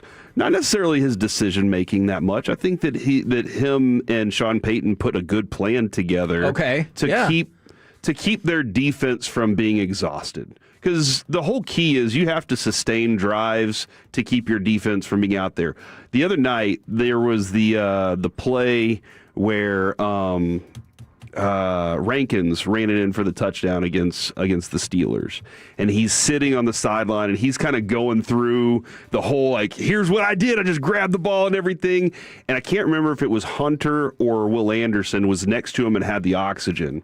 And through the oxygen, you could see him say, "Let's hope this offense can sustain a drive." And this was this wasn't directly after, because it was directly after they did that, made a stop, and now the offense has the ball. And you could see him say that, and you could see Rankins go, "Oh yeah," because they were tired too. Yeah, and you saw the Steelers being tired.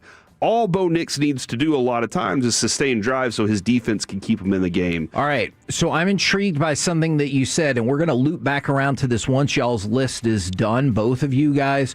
Which quarterback has the most mobility on this list? I don't mean mobility on the field. I mean mobility in the playoffs, as in I could see this quarterback moving way up or way down. We'll loop back around to that once we're done. All right, Alec, your two least best starting quarterbacks left in the NFL playoffs. I don't know why I said it like that. Yeah, we're just eradicating all the quarterbacks from the NFL. I kind of like it. I would say C.J. Stroud is in there at this point after that awful performance. Is he at 8? I'd put him at 8, yeah. Okay. I'd say, and I still think he's really good. I think he just had a bad game. Sure, I hear you.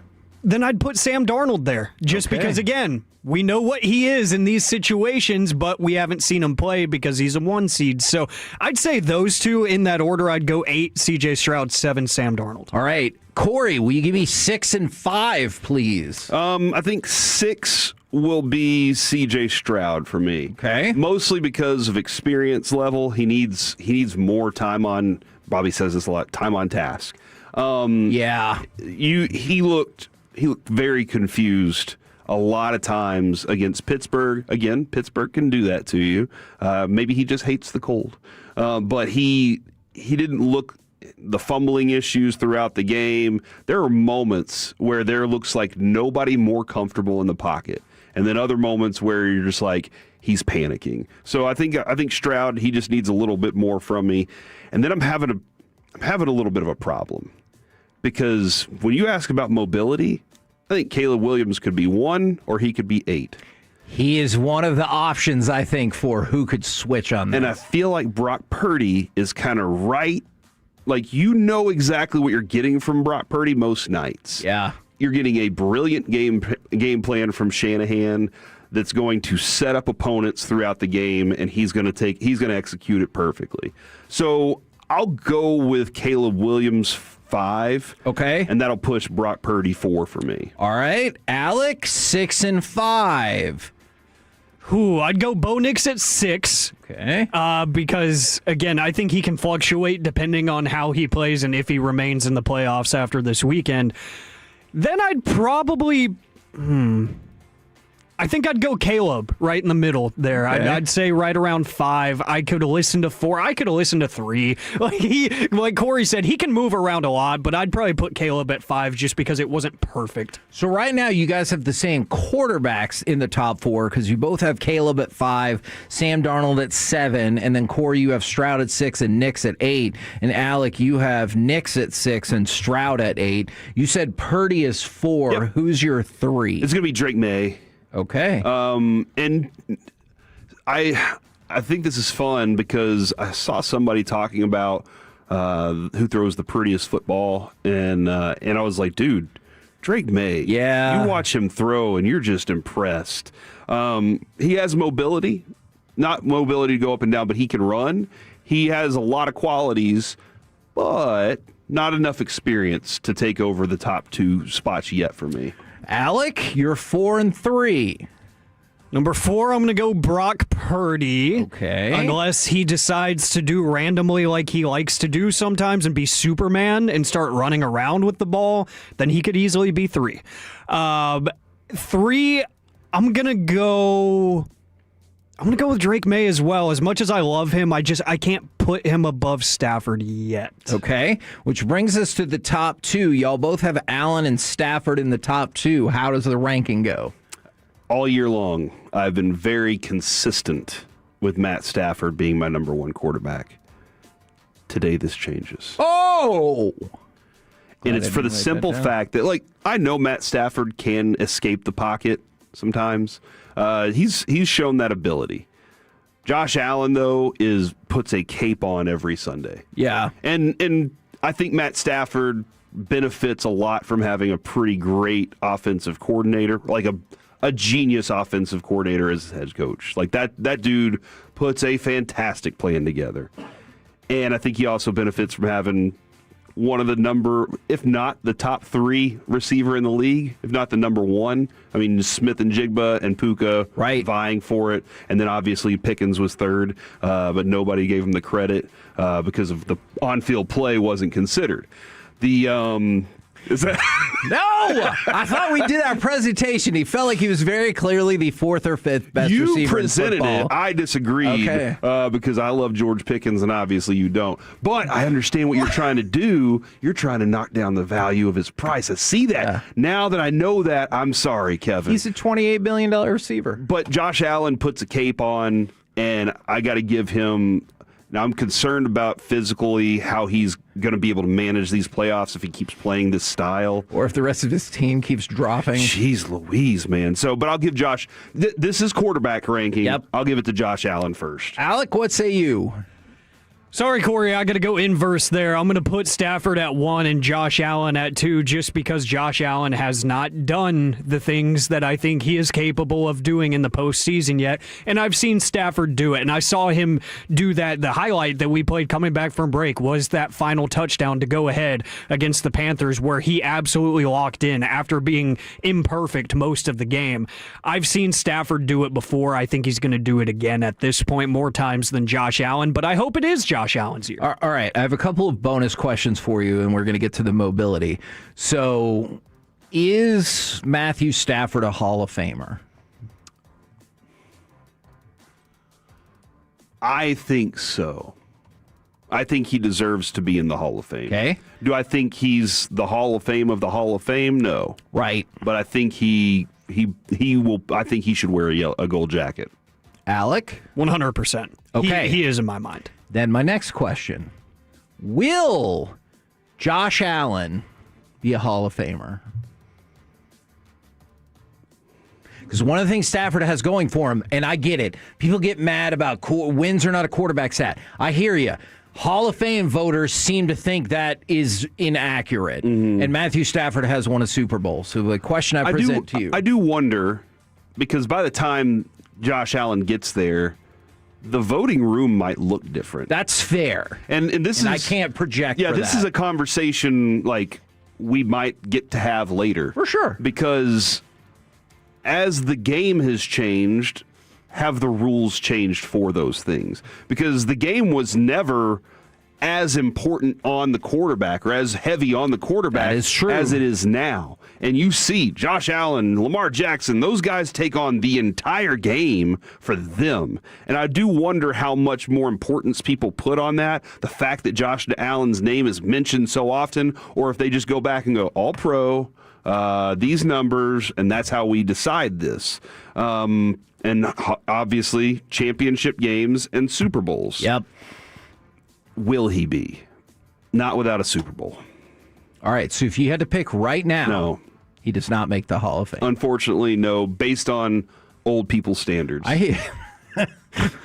We need to invigorate this thing with some youth, though. Okay, point. I like that. Alec, whether you base it on old people standards or not, that is up to you. Will Josh Allen go to the Pro Football Hall of Fame? Corey actually kind of changed my thinking with the old people standards because I do think the voters will be different and have a different thought process by the time his name is even eligible.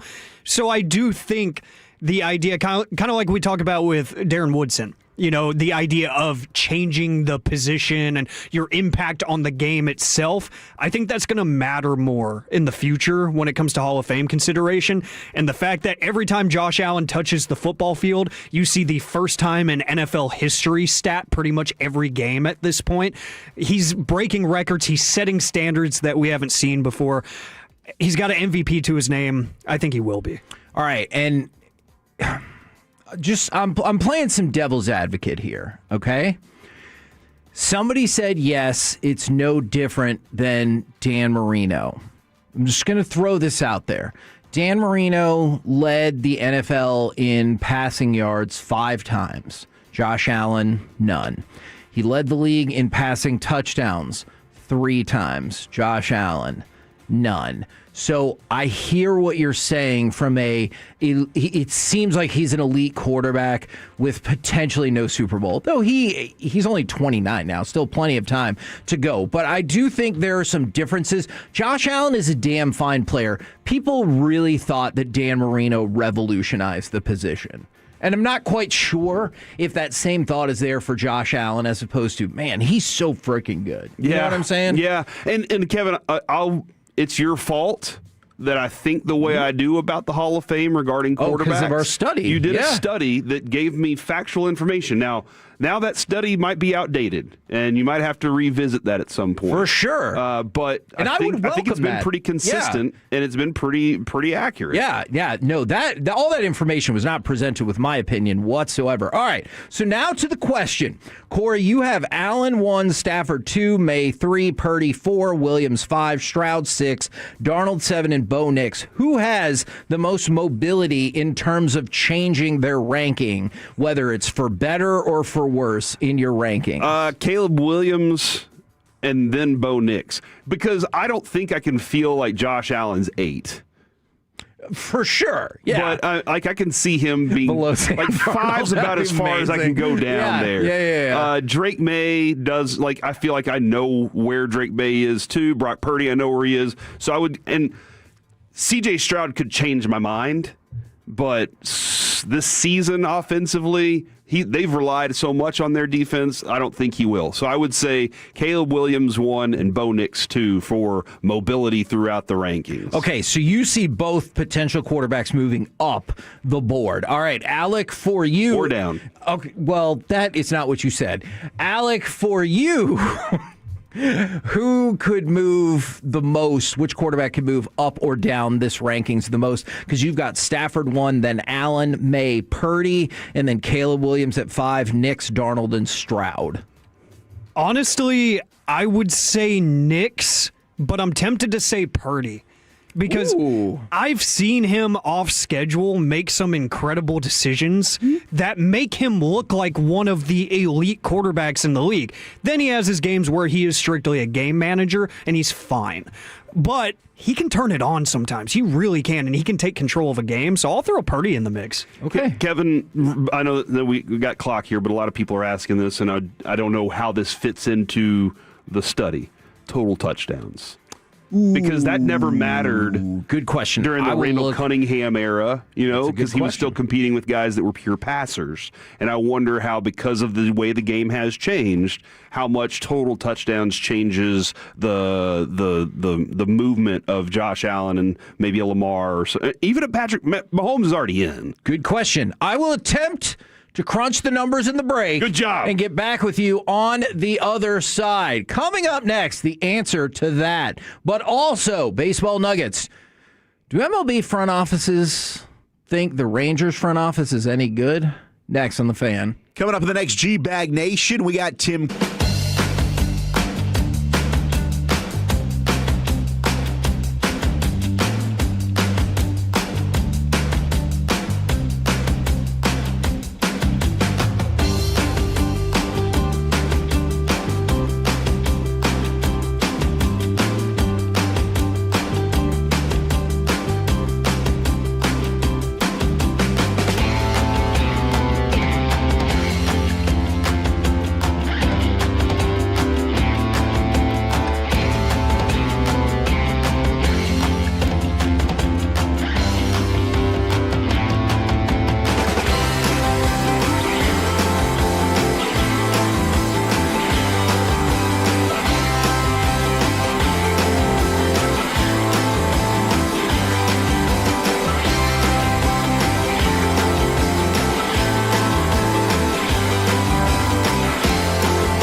Back-to-back number one Chevy dealership in the world. They've got more new Chevys than anyone, all priced to sell. Visit ClassicChevrolet.com. This is Texas. This is Classic Chevrolet. Together, let's drive. Based on new Chevy registrations 2023 and 2024. KNC Masterpiece right here on 105 through the Fan. We're going to have baseball nuggets in just a few minutes. But first, we have multiple football updates for you. I'm going to go to Alec for probably the most relevant football update. We do have some Cowboys news. The Cowboys are requesting permission to interview Eagles defensive backs coach and passing game coordinator Christian Parker for their vacant defensive coordinator job via Jordan Schultz. Some background on him. He's been coaching since he was 22. He's had interviews in the past for DC openings and key part of Vic Fangio's defenses in the past. And you think about the work that he's done this year. Cooper DeJean and Quinyon Mitchell for the Eagles, both first-team All-Pro selections this year. So, and he works directly with them as their position coach. So highly regarded around the NFL. Not his first time getting interviews, but the Cowboys have requested permission. I like this. This is one of those where, not because it's an Eagles guy, all right? Although we do have that drop now. He's also an A&M guy. Okay, that I meant. He was at the Packers and the Broncos. But, I like this for multiple reasons. One, as you pointed out, the talent of those two cornerbacks, you see it. He's worked Unbelievable. He's worked with some other really good and talented cornerbacks as well. Knows what that expectation is. And I really like this. I like this interview. I'm not saying that it's going to happen, this is going to be the guy, but these are the types of names whenever you have old school coaches that are just bring in the guy that I know that's been, this is hey, who's the name around here that we need to know? It seems like Schottenheimer's looking into these people. All right. I'm glad that you said that. Maybe we're going to shift some stuff around just a little bit because I'm very sorry if I use Jonathan Gannon as an example. I don't love it. But I keep thinking about what are you looking for from your coach? We were talking about this with Flores yesterday. Obviously, you want somebody who is either going to A, fix the scheme, or fit the scheme, or B, somebody who has an idea that you're on the same page with about how to make your talent work within your scheme, whether that's the players already fit the scheme you're going to run or the draft capital and salary cap you have leads a very clear path of players that you can pick up that would fit the scheme. But the other thing that I'm interested in is, so Jonathan Gannon, much like Eberflus, feels like somebody who went up and now you're going to catch them back on the way down. Because that's what Eberflus did. It's a very Cowboys hire, too. Yeah, exactly. Because Eberflus, he was a head coach. Wow, head coach, lots of experience. Can't have too many head coaches in the room and everything like that.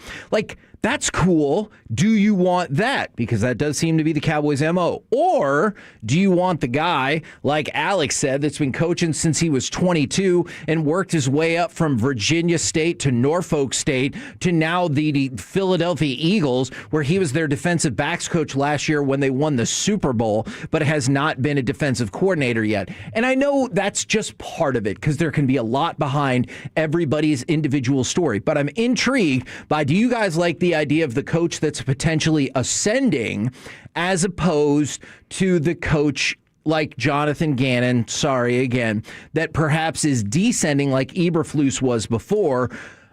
Where do you guys fall on that? Because we know the Cowboys' opinion is, you were a head coach? Well, that's neat. The fact that this guy's been able to continue ascend despite having played or coached for Jimbo Fisher is a really big, that's a big thing for me because we all know Jimbo. But no, the Cowboys don't do that. Yeah. And it felt like Schottenheimer wasn't that. Even though Schottenheimer was a first-time head coach. It felt like Schottenheimer wasn't an ascending guy that you're like, dude, he's got all these new great creative ideas. However, don't you feel like Schottenheimer came in and kind of injected this feeling of that? Sure. Whether or not he coached that way every game is a different story. But the other thing you're taking a guy from a Fangio tree. I need to look more into the Fangio tree to see that.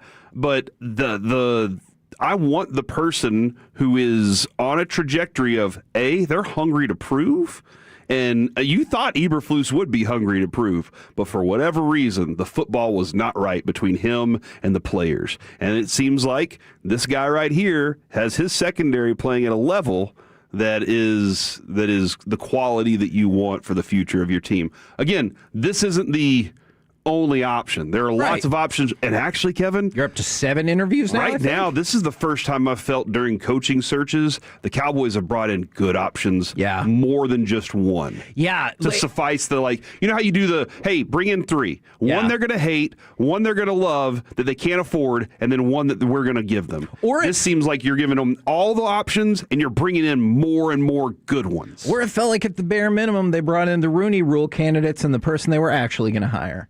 And so, that is true. And you don't want to be that. quite honest, Kevin, the other day I saw there was a name that popped up, and I went, the Ravens. And right? Yeah, and I went, okay, there's 2.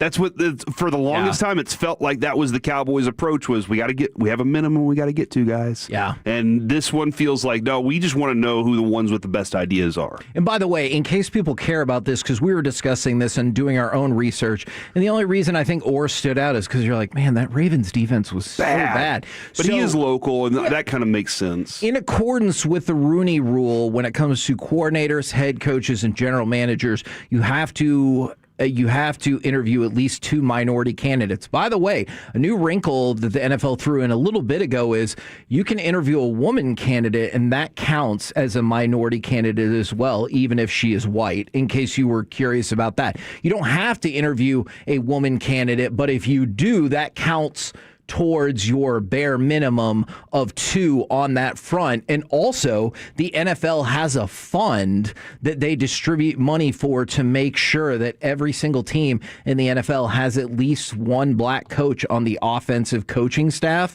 because their study, along with the Rooney Rule, because they're looking to, one of the things they talked about with getting more minority head coaches is not enough opportunities. And they found the majority of opportunities had come via the offensive side of the ball. So every team in the NFL has at least 1 black coach on the offensive coaching staff, of which the NFL pays part of that salary. Just as an aside, if you were curious about any of that. So Christian Parker, another interview, that is 7. Now, to tie up one other loose end, the discussion about Josh Allen. Multiple people asked about Josh Allen because he scores a lot of rushing touchdowns. So I decided to look into that. So you take the last 6 years, because that's when Josh Allen started scoring all of the touchdowns. So starting in his 3rd year, 2020, that's when he's like, you know, it'd be cool scoring 40 touchdowns every single year. And that makes sense. That is very cool. How many times out of those 6 years, if I combine passing and rushing touchdowns, do you think he would have led quarterbacks in touchdowns? I'm going to go with 1. That is correct.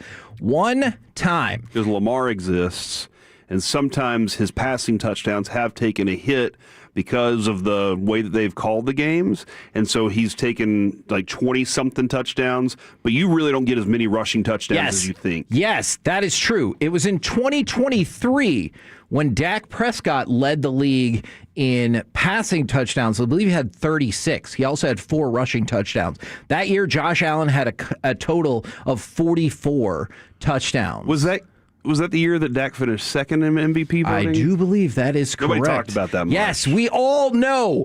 The 4 of the other years, Josh Allen's combined touchdowns wouldn't have even been more than any quarterback had a passing touchdowns. The only other interesting exception is in 2022, Josh Allen had a combined 42 touchdowns, but if you factor in rushing touchdowns, Patrick Mahomes had 45. Okay. So that is 1 year for Josh Allen, and I absolutely think that should be factored in, especially with the way that the NFL has shifted, and that goes to part of our Hall of Fame question. We're the KNC Masterpiece right here on 105.3 The Fan. Coming up next, this time, I really, really mean it. Baseball nuggets. Do MLB front office folks think the Rangers front office is any good? This time, for real. Next on The Fan. Tell them